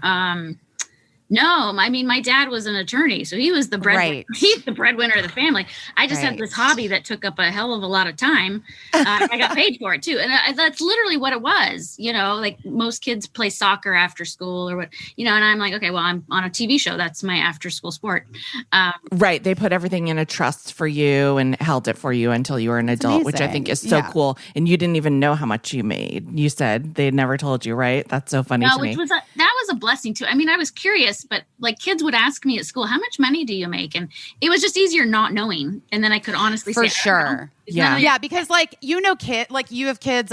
We all have kids. It's like even the greatest, like best intentioned kid, there's gonna be a moment where they're like, I make blah blah blah, you know, like whatever it is. Like they're gonna get real hyped on it in one moment for whatever reason, like, you know, just because it's exciting. Yeah. I get it. You told this interesting story in the book about how even prior to Full House as a little kid, you were on Days of Our Lives as a really little kid, and your family made you go on a ski vacation that was long planned. And what do you think? How did that affect your... Well, this is a theory. I mean, this is a theory we have because I was on Days of Our Lives for 3.5 years, starting at age 6 to age 9. And then they wanted me to come in for work, but we had this vacation planned in Mammoth. We would go every year for spring break. And my parents were like, no, we're not interrupting the family vacation for this soap opera. So she's going to go. She'll be back in a week. Well, lo and behold, they decided to age my character into a teenager. So I got the axe, and Carrie Brady became a teenager overnight, which is great. There's several actresses have played Carrie Brady now. But my dad swears, he's like, I think it's because we went on that vacation to Mammoth that they can do. And I'm like, Dad, I don't think so. I think they probably had this teenage love romance storyline planned for a while. And I was 9. I was too young to play a teenager. So, But also, did it then open you up to getting cast in Full House? Yeah, Full House. Full House came along like a year later, year and a half later. See, if you had still been a kid on that soap opera, you wouldn't have been the icon that is Kimmy Gibbler. You're so kind. You're really, fluffing up my ego here. Thank you. No. I mean, listen, your ego deserves to be a little fluffed because you were so funny on that show and you were so little. You were such a baby when you started, and to be able to come out and deliver laugh lines like you were doing and be like an audience favorite in that way, where everyone was in the studio audience, everyone at home was so hyped to see you when you came into frame. Like, that's a really big deal. Andrea, you must know. I mean, there are just very few characters that exist where like you say the name of the character and everyone immediately knows what kind of person you're talking about. You know what I mean? You're a native genius in that, like embodying that thing, which is like, she's so weird. She's so over the top, but she's got a good heart and she's not stupid, but she's also not thinking all the time. And she's like very enthusiastic and she's just always there. And everybody knows what a Kimmy Gibbler is. It's like Urkel too. Like like it's a really, when I say iconic, I mean, that gets thrown a lot. I mean, it is like actually iconic. And then my kid, the older one, Birdie, became obsessed with Full House. I don't know if you know this. No. So much so that when they were in, I think it was kindergarten on Nickelodeon, the reruns, and was obsessed with it and did, for the talent show at their elementary school, recreated a scene with their friend Killian. Oh. And yeah, like it was truly wild. And we had a Full House birthday party. This is before the reboot happened. We had a Full House birthday party. And I like went to a thrift store and bought a bunch of like 90s clothes for the little kids to try on. Like Birdie was so, anyone who listens to this podcast knows that my kid gets like very like laser focused on a thing and gets like, has to be an expert on it and know everything and blah, blah, blah, blah. And Full House was the first of that journey for Birdie. So I feel as though like I loved it so much as a kid myself and watched it growing up, and then watched it again with my own child. And Isn't that then a the trip? Fuller House. Wow. It's very full circle, isn't it? Ha ha. No. Well, I think the reason that the Kimmy Gibbler character is so resonant for so many people is because it kind of like gives you a little permission to be your weird self, you know? And I think that it was like the perfect time that it came in, and like, you know, everybody wanted to be a DJ. You know, that's what you think of yourself as a DJ, but then when you look in the mirror, you're really a Kimmy Gibbler. Oh, you know? I was such a Kimmy Gibbler. And so you were, by being like cool and like imperfect, but ultimately always lovable, you were giving people permission to like embrace like unusual outfits that you liked, or, you know, just speaking your mind, or, you know, calling your best friend out on their bullshit. that no, too. I think you're 100% right. Like, and I never appreciated the character of Kimmy Gibbler as a child, as a teenager, because I was just awkward and uncomfortable. Like, I didn't enjoy being the character very much when I was on Full House, because I was so insecure as a teenager. I was so gangly and awkward and too thin, and I just felt uncomfortable in all of the costumes. And I was like, man, I just wish I could wear cute clothes like DJ. And I wanted to be the cool one. But then, you know, all these years later, 30 years later, I come back to do this character as a 40-year-old, and I'm just like, damn, she's cool. Like, Kimmy Gibbler is freaking awesome. Like, she is so confident as a teenager. She owns herself. Like, she marches to the beat of her own drum. She wears these wacky outfits, but she loves herself. She has this self-confidence that is so rare in teenage girls. Definitely she had the confidence that I never had as a teenage girl.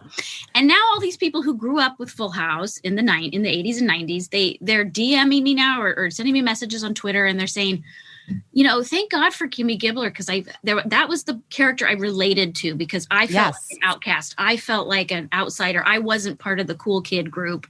And Kimmy was like a role model for these kids. And I'm like, you know what? You're right. Like, that was such an aha moment for me at age 40, just to be thinking, wow, you know, I really appreciate this character so much more than I just thought, okay, I'm awkward and I made a career out of it. That's what I thought it was. But no, I'm like, you know, she's a really well-evolved character. And now I love her. I'm like, this is the best character ever. I love her. Oh, I'm so glad me too. that you got to that place, and that it's like super easy for people to share with you now, like what it meant to them back then. Cause, you know, when you're 13, writing a fan letter and finding out where to send it isn't easy. Only the most ambitious among us did that. But I'm glad people can reach out and tell you now. And so you did that show for like 8 years, and then you left the business. And a lot of your book, which I think we talk about pivots here, as we said on the podcast, a lot of your book deals with, you know, your mental health and your struggle with anxiety and depression, which I think you was sort of like, there were signs there when you were a kid, when you were acting, that you were struggling with some things, but you didn't really realize it until later on, I guess. Yeah, absolutely. I didn't have a name for it. When you're a teenager and you have all these emotions and you're trying to figure out, like, I didn't know that was anxiety. I just thought, okay, well, I'm just weak. You know, I'm nervous. My stomach is in knots, and I'm going to go throw up now before the audience show on Friday nights. I thought that was just normal. I'm just like, well, that's just normal. Or maybe I can't hack it. I don't know. I just felt really bad about myself because of it. I didn't know it was anxiety. I didn't know it had a name. And little things would pop up, you know, just like when I was getting married, that like did a number on my mental health too, just planning a wedding and all the emotions and stress of that. Having babies, good God, that wrecked. Oh no. That did a number on my anxiety for sure. I talk a lot about that in my book as well. But I didn't know anything about anxiety or depression at the time. And it wasn't until I hit rock bottom and couldn't get out of bed or eat or care for my children that I was like, okay, I need help. Like, this is now bigger than me, and I need professional help. And that's when I started to learn about it. And I was like, oh yeah, that's what this is. There's a chemical reason for it. There's a mental reason for it. There's an emotional reason for it. it all started to make sense. And I started to accept it about myself and learn tools to deal with it more effectively than falling into bed and, and not getting out for 2 weeks. Right. Yeah, let's talk about that rock bottom a little bit, because in the book you said you got down to, like, after having your second child, you got down to like 98 pounds. Jeez Louise. Because you couldn't eat, and you just felt like you couldn't take care of your baby. And once again, that great mom and dad were there for you. They came and sort of collected you up, right? That's so lucky that you had that support system. No, they've always been so nurturing. And my husband at the time, who's now an ex-husband, he had just started a very stressful job. He was an attorney. So he was kind of torn between his job and his wife. But he also didn't understand it either. He was just like, what's going on with my wife? I don't know how to deal with her. And I've got billable hours. I gotta do at my new law firm. So I was just feeling really alone and desperate. And so, my parents swooped in and they were like, okay, well, we're going to take care of the kids because you can't take care of them. And then we're going to take care of you also. So like we literally moved the whole family into my parents' house for several weeks, maybe a month even. And they fed me, almost like spoon feeding me, and they spoon fed my baby and nurtured all of us and nurtured me back to health. It was amazing. So I'm so grateful for that support. I couldn't have done it without But it. it's also, Andrea, like the thing that strikes me, because I also had a very similar experience with my kid who's now 13 in terms of postpartum, and then Birdie's dad just like not knowing what the heck to do or how to do it. And I really do just think that people such as yourself, this is not the first time you've been open about this. You've talked about it openly before, and that changes everything. Like I had never even heard of postpartum anxiety. I just thought like, oh, if you want to, I mean, this is so dark, but I was just like, if you want to kill yourself or your child, that's bad. Like, you know what I mean? I didn't know that there was like a level at which it was untenable, but at the same time, like a thing that has to do with having a baby and you can get help for it, you know? Yeah, that's a great point, is that you think of postpartum depression and anxiety as being so extreme.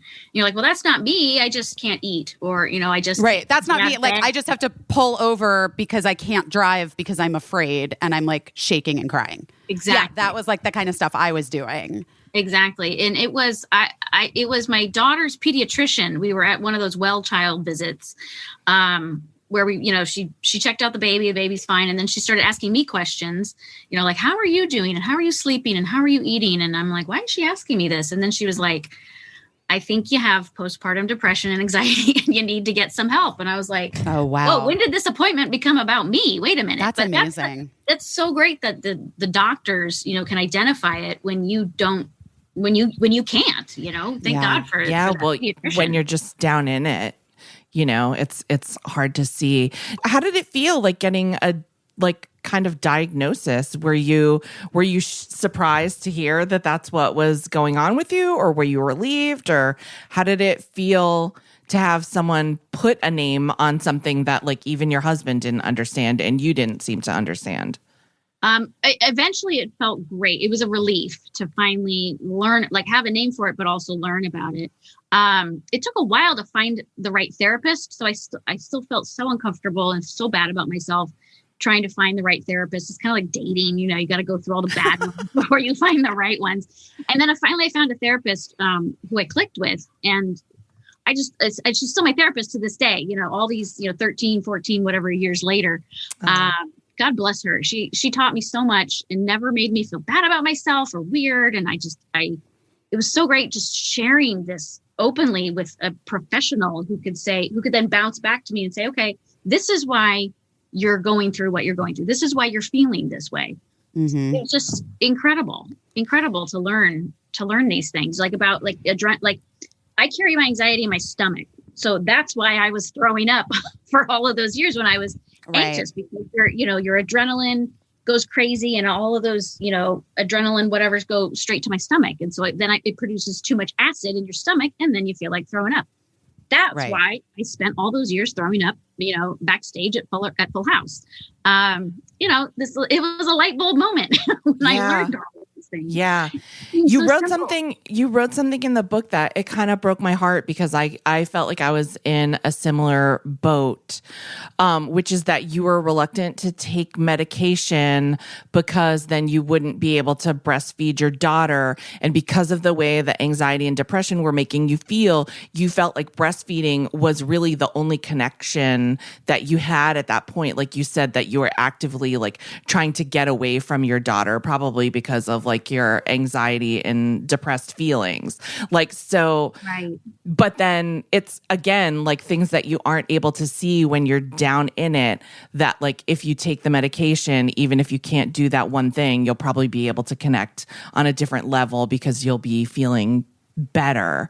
Was that a hard adjustment? How long did it take you to make that decision to try medication?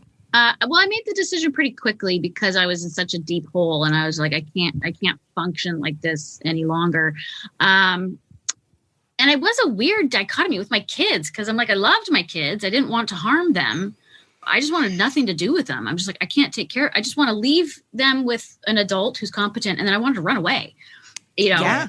It was the weirdest feeling, loving your children, but not being able to connect to them at all. So yeah, I struggled with the medication thing for a lot of I didn't know how I would react to it. I didn't know about the side effects. There was a stigma. I think, maybe there still is a stigma to this day, but at the time, 14 years ago, there was a big stigma around medication. So I was hesitant, but I was so desperate to feel better. I was not that I'm throwing shade, but that was like around the time of the Brooke Shields Tom Cruise thing. Oh, yeah, where he jumped, where he, he like Brooke Shields came out and talked about having postpartum depression. I just remember because I also had a baby and postpartum at the same, like postpartum anxiety at the same time. Yeah. Brooke Shields had like been vocal about her experience. And then he gave some interview that was like, you can fix it with diet and exercise or something like that. And like, then it was just like this whole Michigan. Didn't he talk to Matt Lauer about it? Yes, it was Matt Lauer. That's right. Do we need to Google this? Isn't that like, don't be glib, Matt? Is that where that quote comes from? Interview? Don't be glib, Matt. But what a damaging mindset. I remember that. And I remember thinking, what a dick. Like, that's such a terrible. Well, no, it's true because it suggests it suggests that she's weak for having to rely on medication to feel better. Like, oh my God, boom. 2005. Guys, 2005. I found it. Was it the Don't Be Glib, Matt interview? I don't know. It says back in 2005, Tom Cruise's Today Show interview with Matt Lauer got real heated. Hold on. Oh boy. We're gonna have to go back and watch this interview. How did Matt Lauer? They battle it out over Brooke Shields. So the same year, the couch jumping Tom Cruise criticized Brooke Shields on Access Hollywood. Come on, guys. What are we talking about here? For using antidepressants to help her get through her postpartum depression. Okay, so this is in 2005. Yeah. Right? I had Birdie in 2008. You had your kid in what, 2006? 2007. Okay. We're all around the same time. It's all around. So like this is like a huge national story of like arguably one of the biggest movie stars of all time, maybe bullying a woman who's saying that she used antidepressants or needed antidepressants to help her with her postpartum. And this was like a conversation that was like, he called psychiatry pseudoscience. There's no such thing as a chemical imbalance. So postpartum depression to you is psychological gobbledygook, Lauer said. Yeah. Okay. Later, Cruise expressed his regret for his attack on Shields. Well, yeah. I mean, as you should, Tom. We all regret it, Tom. We all regret it. How ironic that two men are discussing ironic. Like, I'm like, get the fuck out of the Andrea, room. Like, you don't get an opinion. No uterus. No opinion about postpartum depression and how to treat it. Take a seat. No. Oh seat. my gosh. Take a seat and don't jump on it. I'm so grateful for Brooke Shields being a trailblazer, and then for people such as yourself, and I'm just going to put myself in there too. Like, the more that Absolutely. people in the public eye can, especially women, can talk about the things that they go through that are normal, normalizing it. Yeah. And the things that you need to help yourself. Caissie, you too, talking about your experiences on this podcast. It's just like, you know, and Tom Cruise can sit the fuck down. Yeah. Tom, don't even use your time on the Today Show. Yeah. Talk about some type of impossible mission that you might be going on. Don't worry about True. what we're doing with ourselves. Don't worry not about it, Tom. worry about it. That's really interesting. And you were really honest throughout the book about just everything, like, to this day that you're doing, like medication you use sometimes depending on how you're doing. And it's always a big conversation with your doctor. And you've gotten really big into running, which is a huge part of your life. You're like a marathoner. Wow. I'm so impressed. Former marathoner. Well, and I have to say that's the thing in the whole book that I'm like most impressed with. I can't even imagine. It's so far. It is so far. And I mean, my disclaimer is I've replaced running with Pelotoning now. Now I'm a Pelotoner, but it's still like exercise and cardio and just getting like it. The number one reason why I ride my Peloton is to help with my anxiety. Like, it's not about fitness. It's not about looking good. It's about keeping myself healthy mentally I love and emotionally. But running, that was a lifeline for me. And that's why I was running these crazy distances and these marathon distances, because that's how I was dealing with some really dark shit in my life and some the darkest days of my life, which was my divorce. Yes.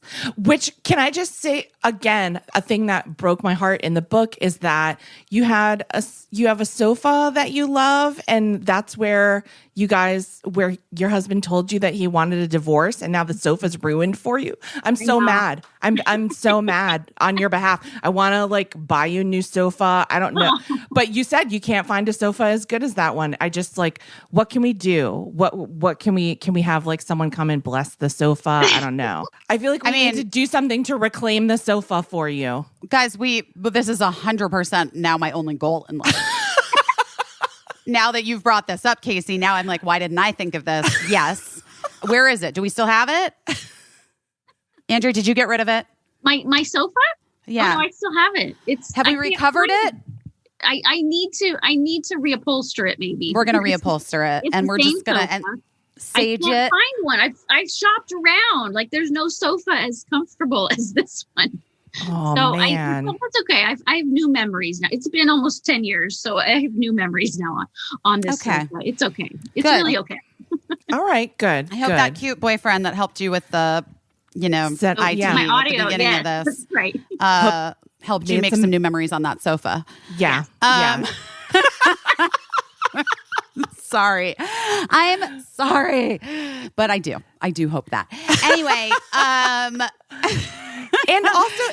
So your divorce was, that you talk about that a lot. It was a really rough time, and it was kind of brutal. And I know that you have like it sounds like you have a decent relationship with your ex now, and you're co-parenting, but like the way that he told you that the marriage wasn't working for him was kind of brutal and like beyond your control, really. Like, he said that it was your mental illness that was basically like, what did you tell us? Yeah.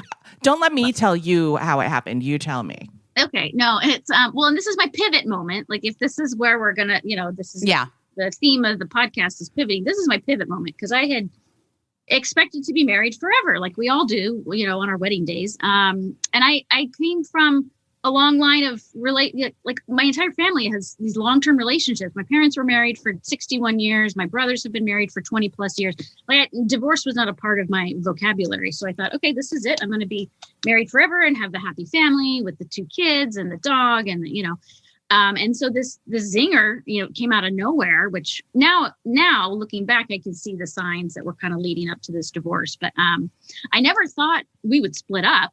I thought, okay, well, we're just having marital problems, but we'll work through them. But my, Jeremy, my ex-husband, he was done. Like, he was just like, nope, he was checked out. And that's what really threw me, is that I'm like, wait a minute, you're just done. Like, you're done. There's nothing we can do to fix this. And I really, really wanted to save the marriage and stay together, especially for the kids and to keep the family together. And he was not on the same page. So I wouldn't say, I'll correct you that he didn't directly blame my mental health or my mental illness for leaving. It wasn't that, but my anxiety, it's very difficult to live with. Like, it's hard for me to live with. It's hard for the other people who live in the house. Like, it's difficult, especially in the days when I didn't know how to manage it. It would just consume me. Yeah, and sure. it would affect everyone around me. Like, I was not a nice person. I would chew the furniture. I would get so wound up and take it out on people around me. So I'm sure it was very difficult to live with. I don't think that's the only reason why he left, but I'm sure that was a contributing factor. But yeah, so in an instant, like he was gone, and I was like, okay, well, I got to pivot.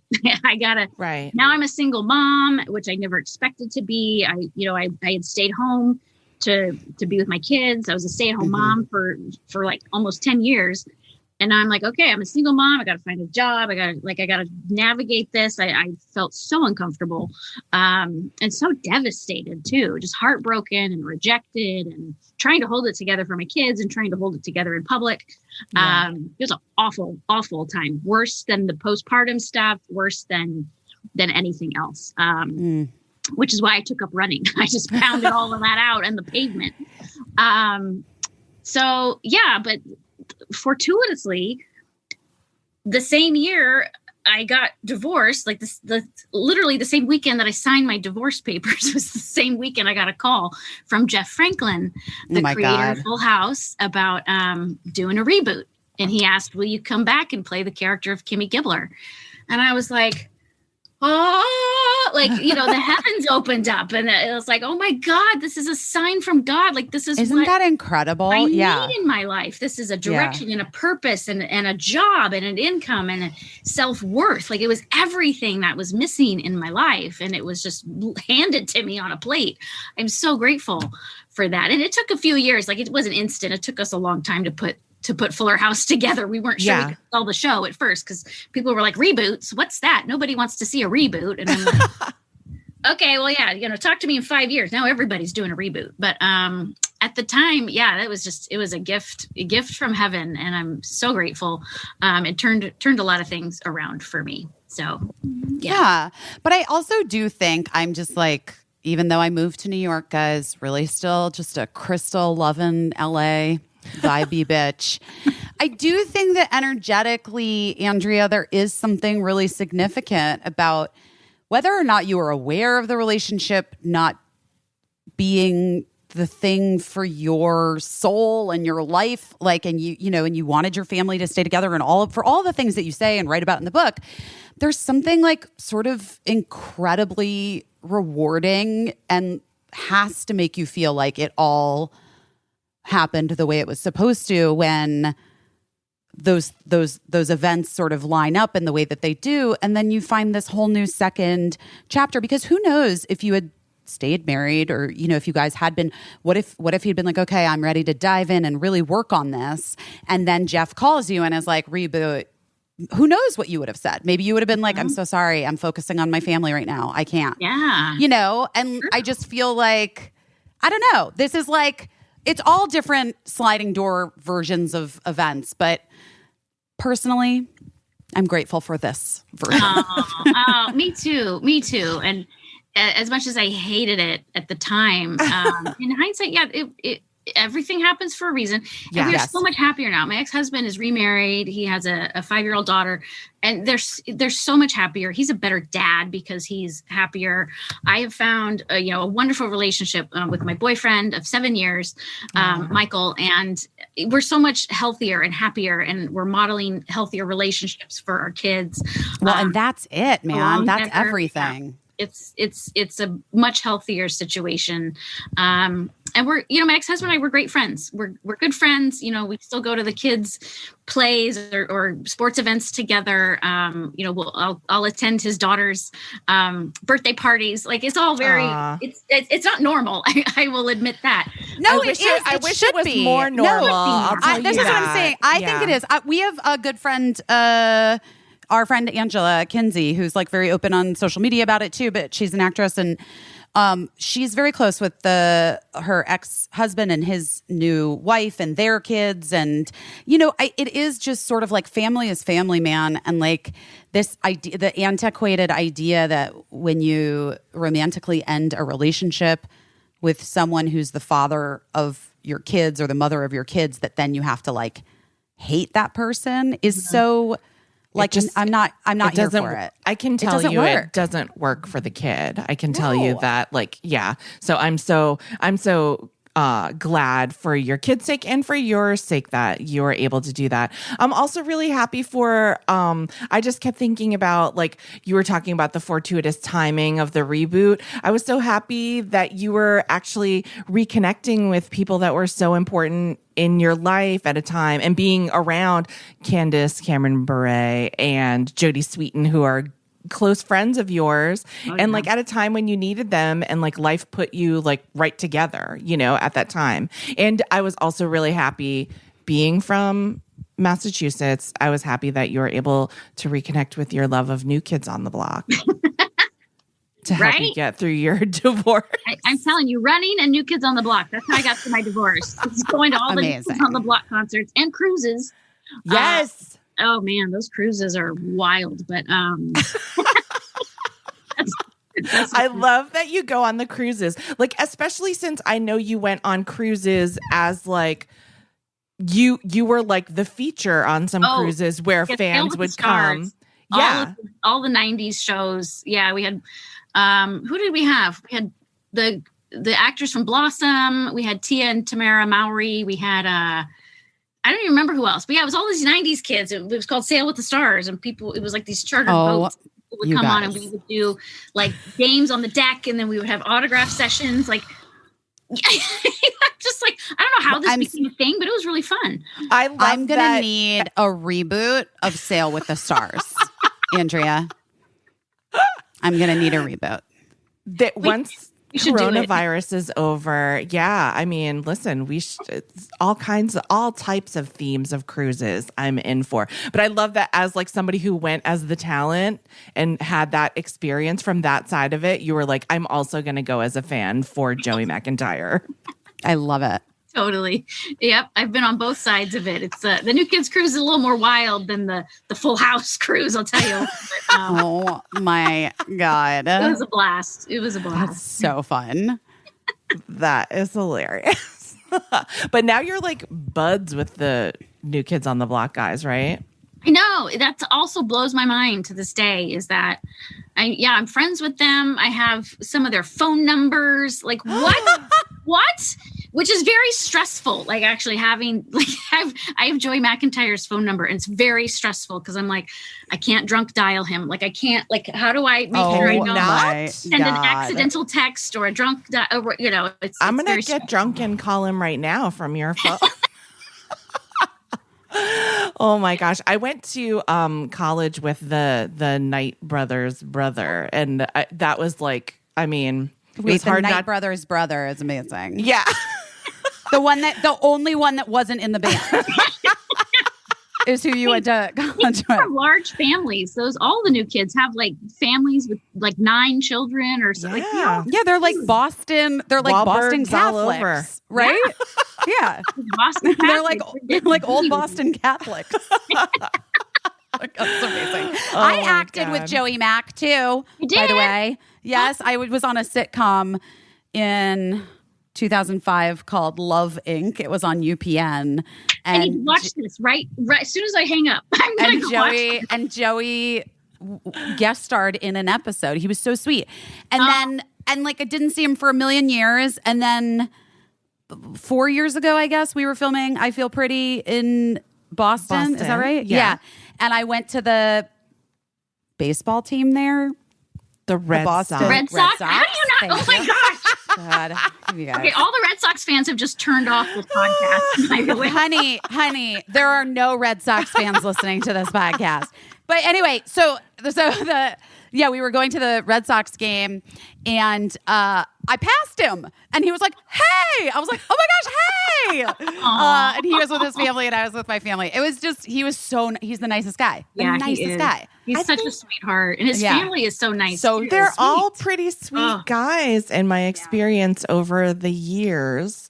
I'm not disparaging any other boy bands. I'm just saying, in my experience, NKOTB has the nicest guys. They're the best boy band for sure. They care the most about their fans. Like they remember their fans' names. Like not all of them, but yeah, Donnie Wahlberg can sit there and be like naming people in the audience, and it's mind blowing how they remember details about their fans' lives. It blows my mind.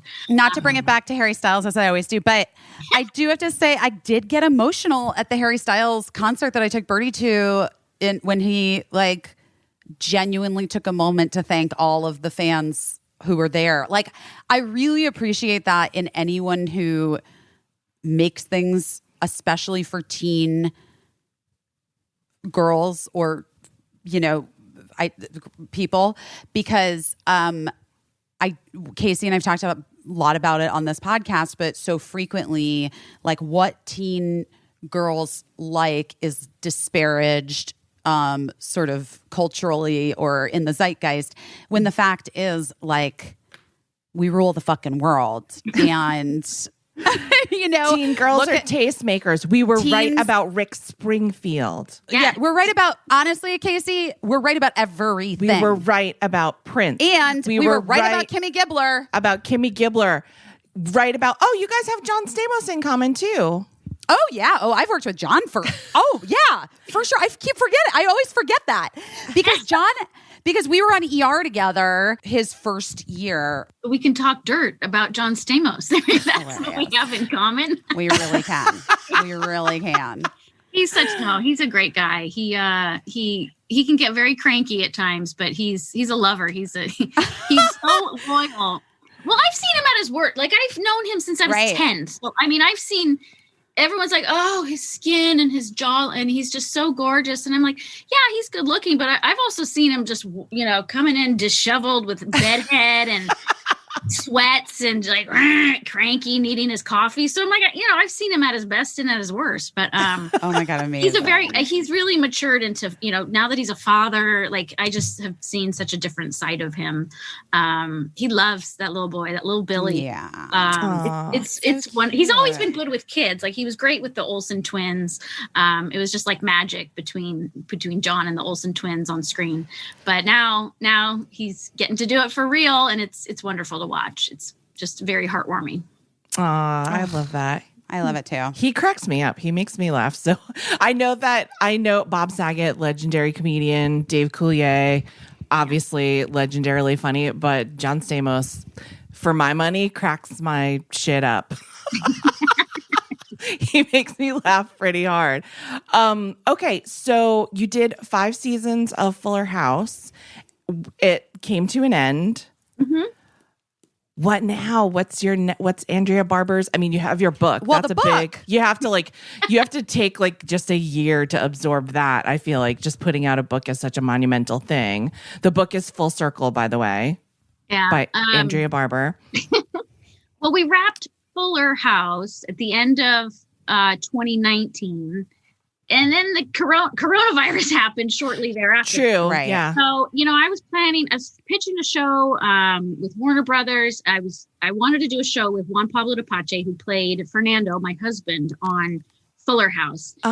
Wanted to do a show in the spirit of Lucy and Ricky. I would be like the offbeat character, and he would be like the hot, Latin pop star. Yeah. And about the foibles of these two very eccentric characters, meeting each other and possibly falling in love. So we pitched that for a long time, but it was just such a bad time because the industry shut down. And so I'm like, why are we pitching this show? We don't even know when we can go back to work. So that's kind of been shelved for now. But now I am on a Nickelodeon show, another kids show called That Girl Lele. It just premiered a few weeks ago. I'm not on all the episodes. I'm on about half of the episodes, and I play the principal of the school. Oh, nice. Weird. Full circle. Full circle. Andrea Barber. Full circle. Congratulations. That's exciting. So do you think you're going to like stick with acting? Does it feel like you're going to stick with acting, or are you going to do all kinds of things? Or you don't even know and this question's annoying? Because I get annoyed when people ask me what I'm doing and I'm like, I'm here now. That's what I'm doing. I get annoyed. Literally on this, I'm sorry to interject, Andrea, but this is just how it works on this podcast. Literally on the street in New York yesterday, this lady was like, oh my God, I love you so much. People in New York are hilarious and wild when they see people they recognize. And I was like, oh, thank you so much. And she's like, what can I see you on next? And I was like, oh, well, I'm on this show, Girls 5 Eva on Peacock. She's like, yeah, I know. What's next? And I was like, I'm still doing it. I go back to shooting on, I'm sorry. Like, I was just like, she just was so like, yeah, I know. What's next? You don't have anything else coming out? You're not in a Marvel movie? Like, fuck. Okay. Terrible attention spans. It's always about, what's next? Yeah, it makes you feel like you're not enough. And it's like, no, you are enough. Yes. Whatever stage of life you're in, whether you're working 18-hour days every day or whether you're just taking some time to figure shit out, you are enough. So yeah, I would love to continue acting as long as it still fits in with my life. Like, I love sitcoms because I'm good at it. Comedy is my thing. It's family friendly. I don't have to work 18 hours. I can have dinner with my family every night. So yeah, as long as it still works for me and I'm having fun and it's a good thing for me and my family, I will keep doing it. And I'm having a blast on That Girl Lele, playing the principal, which is a very strange character because she's authoritative, but also like stupid. How Nickelodeon shows the adults are always idiots. Always. Yes. Yeah, they have to be. Yes. They have to be.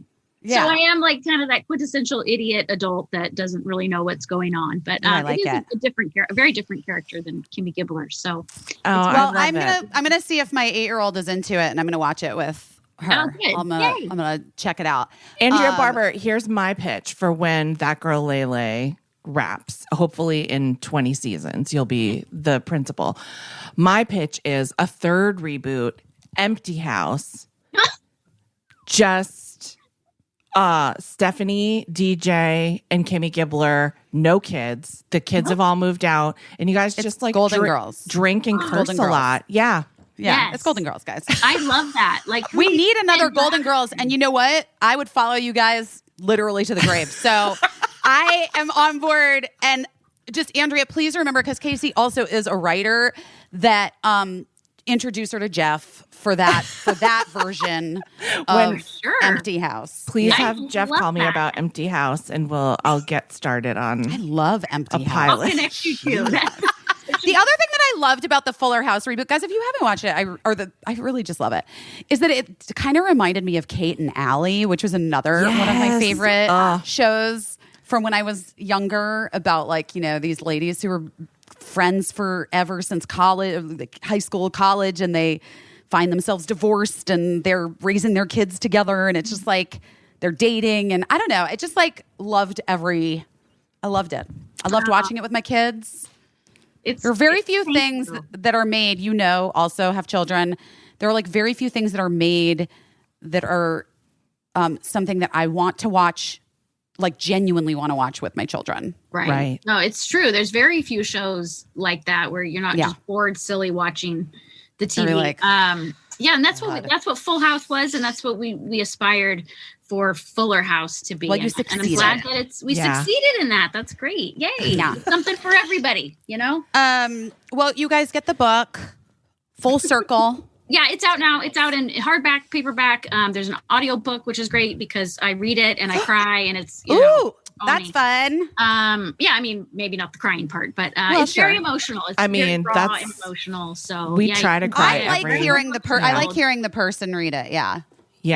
Me too. Yeah. Me too. I always love the memoirs when the the authors read them themselves. It's great. You are delightful. You're as delightful as I'd hoped, and even more so. So I'm so happy that you finally got to come on the podcast. Thank you for coming. I know. Thank you for coming. This is a joy. Yes, I'm so happy. Thank you for inviting me on your show. This has been so great and busy. I've been always wanting to meet you forever. So this has been awesome to have this conversation with you. Yay! I'm so happy. And now we can see if I see you on the street, neither one of us are going to be pregnant. And I will. And this time I will say hi. Good deal. Okay, great. And I promise I won't ask you, what are you doing next? Okay, thank you. I appreciate that. And I won't do that to you either. Bye, guys. Bye. Okay, bye. Bye. Bye. And we're back. So again, here's the thing that bugs the shit out of me. So I got this email from whatever social media guidelines that you all need to adhere to for Girls 5 Eva. And it's like, please do not post any photos of you in wardrobe, hair, makeup, blah, blah, blah, blah, blah, blah, blah, blah, blah. This is like just sent to like the main cast. Guys, the paparazzi, like there's already photos of us online, like wearing our costumes, hair, makeup, whatever. Just let me post what I want to fucking post. Anyway, it's fine. Is that coming from Peacock or like who fucking knows? I feel like it's just like a form letter that what if it was just like one guy? Who just is like he just doesn't get it. Wants to have power over the bunch of you. He just doesn't get it. No, it's fine.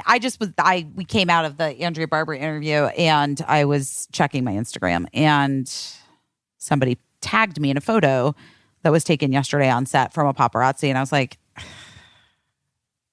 so that guy gets to post, the paparazzi gets to sell our photo and then it can be posted, but I'm not allowed to, whatever. Anyway, bigger fish to fry, guys. Who gives a fuck? It's hard to keep a lid on something that you're shooting out in the middle of New York City. Like, obviously, we've all seen and enjoyed the pictures of Sarah Jessica Parker. People tagged me in the one look that she had the other day that was like the Bathsheba look that was like over the top, where she was like literally wearing like rubber house cleaning gloves. Yes, like I saw that. And like a headscarf. And somebody was like, yes. I feel like Busy Phillips would like genuinely wear this outfit. And I was like, fair. That feels fair to me. That's your second Halloween costume, maybe. Oh, yeah. I got the most amazing stuff at the Upstate Vintage Fair for my Harry Styles costume. Well, no, it's not like I'm not being Harry Styles for my. You're not going to be. Yeah. No. Queen of the Rodeo is what I think I'm going to go.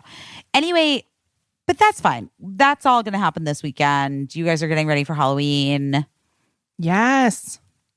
I think people are going to go nuts this year is what I think. Because I think. Oh, you do? Interesting. Yeah, because I think people are going back out into the world.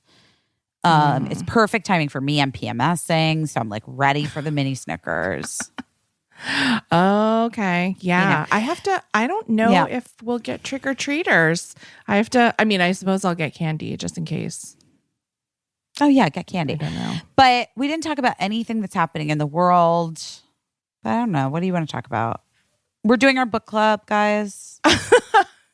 Sign up for that. We're doing our book club and it's almost we're gonna send out information for how you can get into the book club on November 14th. November 14th. So we'll send details. I feel bad because people in other parts of the world were like, can you have it at another time that would work for me? And I was like, well, then no. But then we'd have to get up in the middle of the night. So yeah. So hopefully, hopefully we love we're very grateful to everyone all over the world. I'm already fucking tired. You know what I mean? You're already, yeah.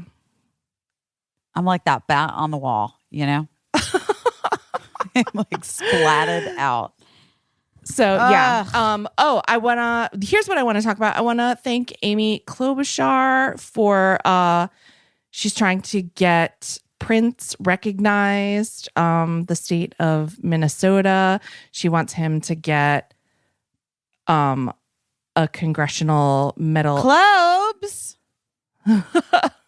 Turning it out for Prince and Caissie. There was someone on set today wearing a Prince t-shirt, a t-shirt with a picture of Prince on it. From an era that I know you love, like the fluffy hair, like early era, natural. I love I know every you do. era. I know. But which was he hold? What was? It was a black. Was he and white holding photo. a flower? Was he holding a rose? No. Interesting. Anyway, yeah, Amy Klobuchar and some lawmakers in Minnesota are trying to get Prince the Congressional Gold Medal. And so I think that's super cool that he's still being recognized. I think it's also kind of funny because, he didn't really fuck with government, but he didn't fuck with a lot of shit except for the highest level of shit. So, but anyway, I think it's great. I love that his home state still loves him so much. Imagine if your home state of Arizona just loved you so much that now, as soon as Emma Stone came along, they were like, "Fuck you." Who? No, we don't even know who you are. Emma Stone's the most famous person that's ever been from Arizona. Oh my gosh, it's rough. Is Emma Stone the most famous person that's ever been from Arizona? Yes. Other than like Barry Goldwater, yes. Wow. And Barry Goldwater probably isn't even famous anymore, but he just was like had a national whatever.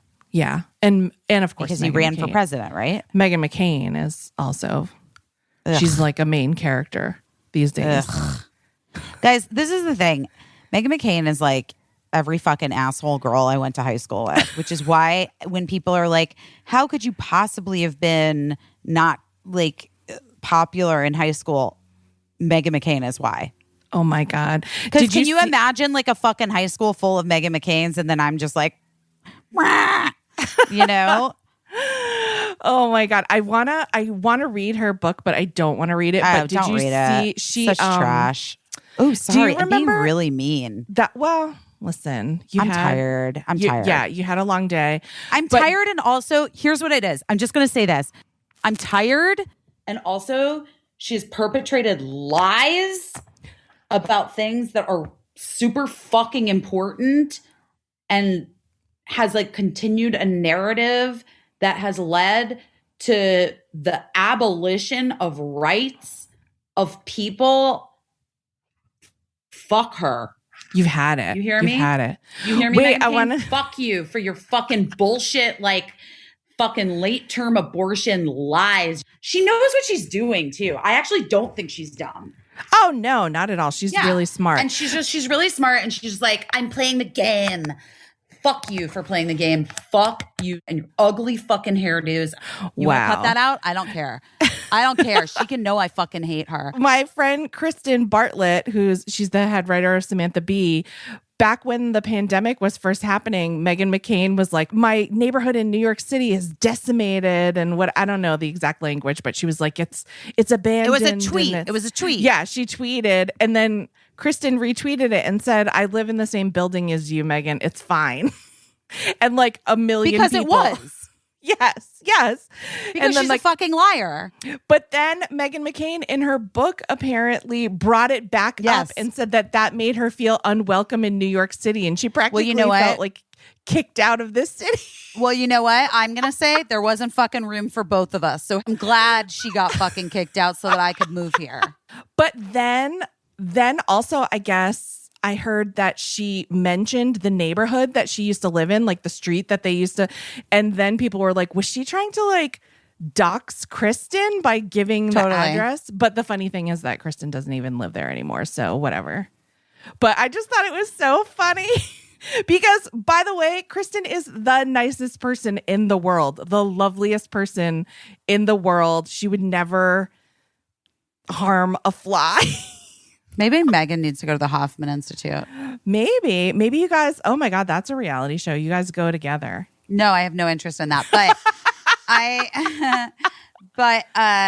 but I do think that there's something deeply broken about that person, because to be smart enough to know that you're like going on television and just spewing such unbelievable bullshit and lies Yeah. There has to be something really broken in your brain. Yeah. Is that too harsh? I don't know. It's harsh. It's harsh, but I've heard harsher.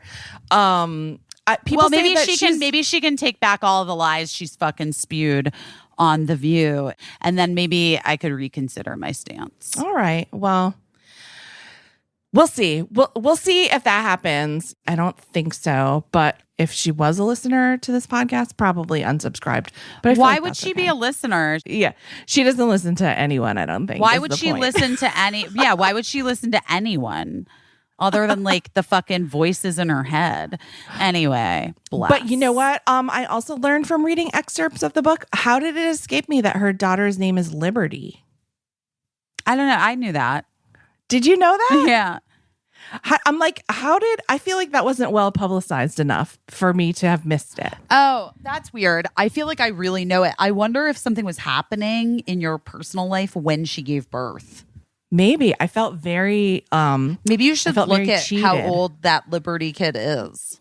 yeah, and see what happened. What happened? Yeah, you know at what I the mean? time Like of trace the- it yeah, back. trace it back, retrace my steps. Retrace your steps and wonder why. Solve that mystery.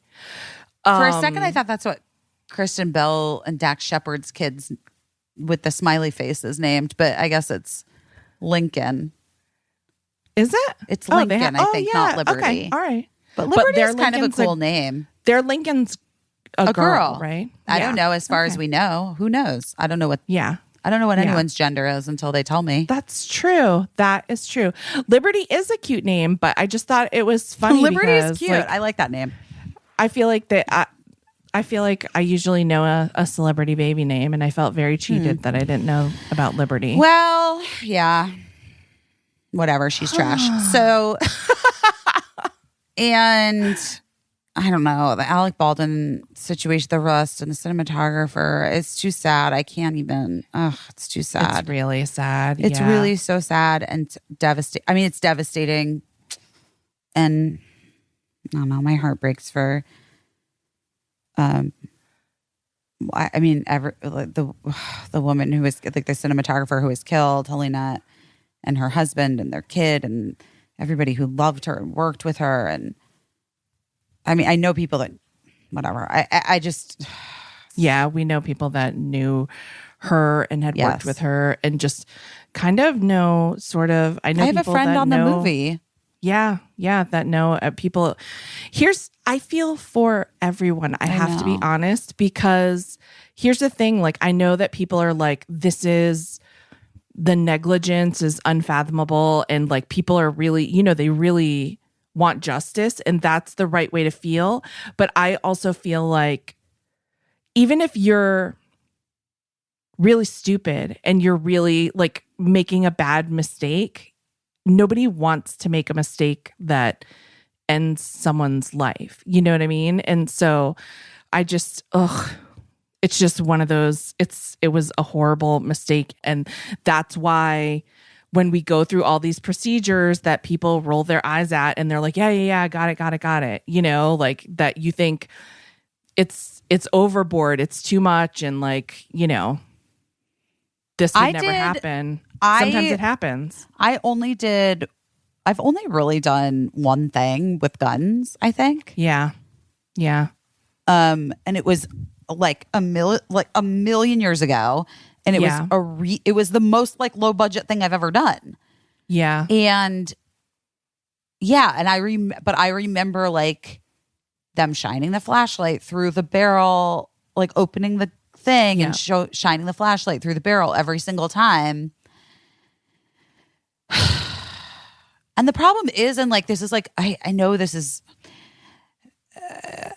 because but this is like why unions fight for things like better hours and more time off, like more guaranteed time between call and all of these things, because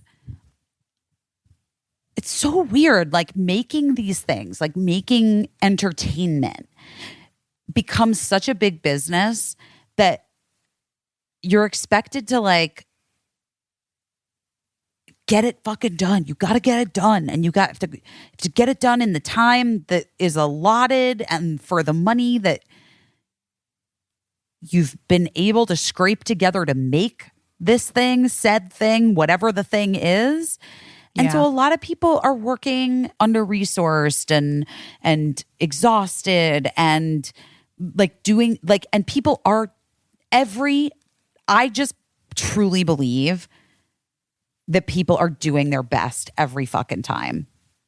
Yeah. And also people make mistakes and people make stupid fucking mistakes.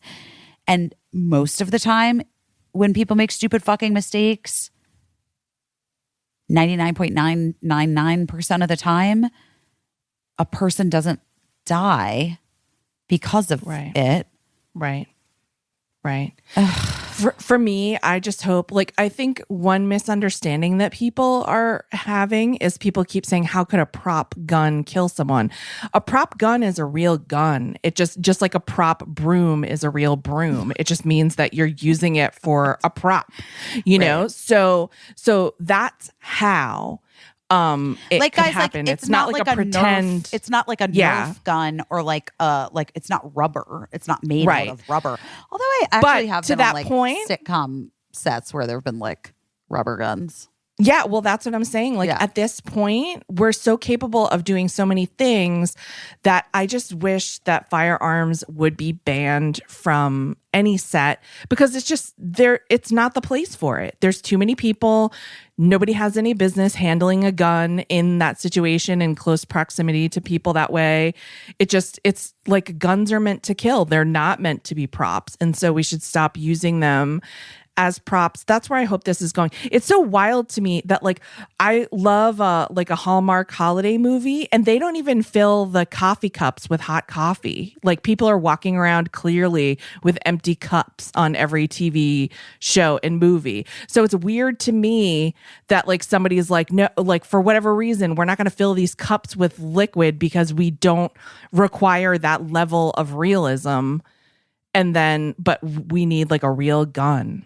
It just seems like that doesn't make a heck of a lot of sense.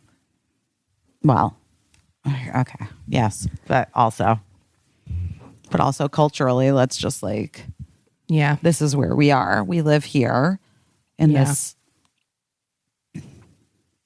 country that like, you know, has some sort of like deep umbilical tie to firearms. Ugh. Yeah, we got to cut the cord is what we have to do. Yeah. And the only way to do it is to smash white supremacy and the patriarchy. Guys, that's our show for today. Have a great... No, I'm kidding. But you're not wrong. I'm not wrong. That is and this can be our show. I feel like your busy Phillips is doing her best to stay awake right now. You should see me. I'm literally... She's literally microphone is in my armpit. Yes. I'm lying She's down. laying back. She peeled off those eyelashes. I think Cricket is crying because she was hoping doing to the podcast, huddle with me. Yeah. Yeah. And you know, she hates this podcast. I know. Oh my God. Cricket. I recorded Cricket saying the cutest fucking shit yesterday. And then she figured out that I was recording her and she got really mad at me. And then I had like the moral dilemma of like, I really wanted to like post it, but obviously I've always said like I wouldn't. Yeah. But I'm just sitting on this like, but you wanted real chef's kiss of content. No. I just want people to see how fucking cute she is. She was like talking to me about how I could be in a Marvel movie.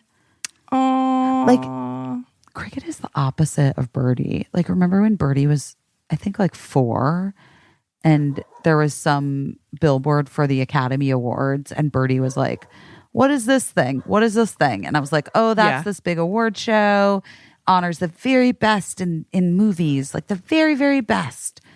And Birdie was quiet for a second and was like, "So you're never going to get nominated for one of those, though, right?" God. You know what I mean? And like Cricket literally last night was giving me a pep talk about how I could be the next girl in the Spider-Man movies. Aww. And I was like, Cricket, I don't think I could. I'm like, don't you think I'm too old? And then Cricket goes, no, you don't know how old the girl is that played the girl in the last Spider-Man movie. She could be like 45. I was like, Zendaya? I don't think Zendaya is like 45. But she was just like, so like, Mom, you could do it. You've been on TV shows. People like you. You could be in a Marvel movie. It was literally the nicest, cutest, funniest, most adorable. We all need a cricket. I know. Believing in us. And then we all also need a birdie being like, yeah, but that's not for you, right? Because you're mostly like just like in TV shows that are like nobody really watches. But yeah, kind of bird. Yeah. Oh my gosh. Everybody, hey, one thing I wanted to say is thank you so much to everyone that has been downloading the episodes. I know. I've noticed. And like, it's been so cute when people post online and they're like, I downloaded this bitch. I like love it. I really appreciate it We so really much. appreciate it. It's gone up so much. It really has. And, It like makes a difference. And I feel bad because I feel like I mention it so much and people You feel manipulative. I feel like I'm just nagging people to do something on there. Like, clearly they know that we want them to download it and for whatever reason they don't. But then I have to remember that people don't see every single thing, every single reminder, whatever. But so anyway, a ton of people have been downloading, millions of downloads already this year. And that's incredible. That's incredible for us. It's really helpful to us. It's really helpful to the people that help us make this podcast so that, we can continue to have them help us. And and really only the last time I mentioned it, only one person was like, I already listened to the podcast. Isn't that enough? And I was like, oh my gosh, yeah it's fine. Don't worry about it. Don't worry about it. Don't worry about it. Ma'am. But it's not for her. Downloading is not for her. It seems to be not for her. Really pushed her buttons being asked to download, and I'm sorry for that, ma'am. But to everybody else, really, really thank you because they just really have jumped up recently, and that's very helpful. I love that. Well, I'm gonna go pee, wash my face, go to bed so I can wake up early so I can go to my job where I'm gonna dance and sing. Dance your knee off. And what a fucking bummer. What a fucking bummer. Yeah. Will you come? What are we going to do? Like, I'll be immobile for 6 weeks. I'll come. I'll push you around. Should I go to like the Caribbean to recover? No. No, not unless you want someone to come and smash bats in your hotel room. That was Mexico. That was somewhere in. I'm just saying you're gonna go somewhere that you think is very beautiful and luxurious. Well, and there's gonna be something there that you wish wasn't. All I'm gonna say is that, God, I haven't laughed that hard. I can't. Like that bat being smashed on the wall. R.I.P. that bat. It was so shocking, you guys. Like it was so terrible and so appropriate for everything. And you know what I mean? Just like a real dialectical situation. All right. Well, guys, we love you. Thank you for your patience while we waited for Busy to get out of work. Yeah. Maybe you got to edit out some of the parts where I was so mean about Meghan McCain, but whatever. I mean, it'll get us in People Mag, maybe. That's almost like winning an award. Busy Phillips goes so hard on Meghan McCain. All right. I love you guys. Good night. We love you. Bye. I don't know what I'm doing, but I'm doing my best.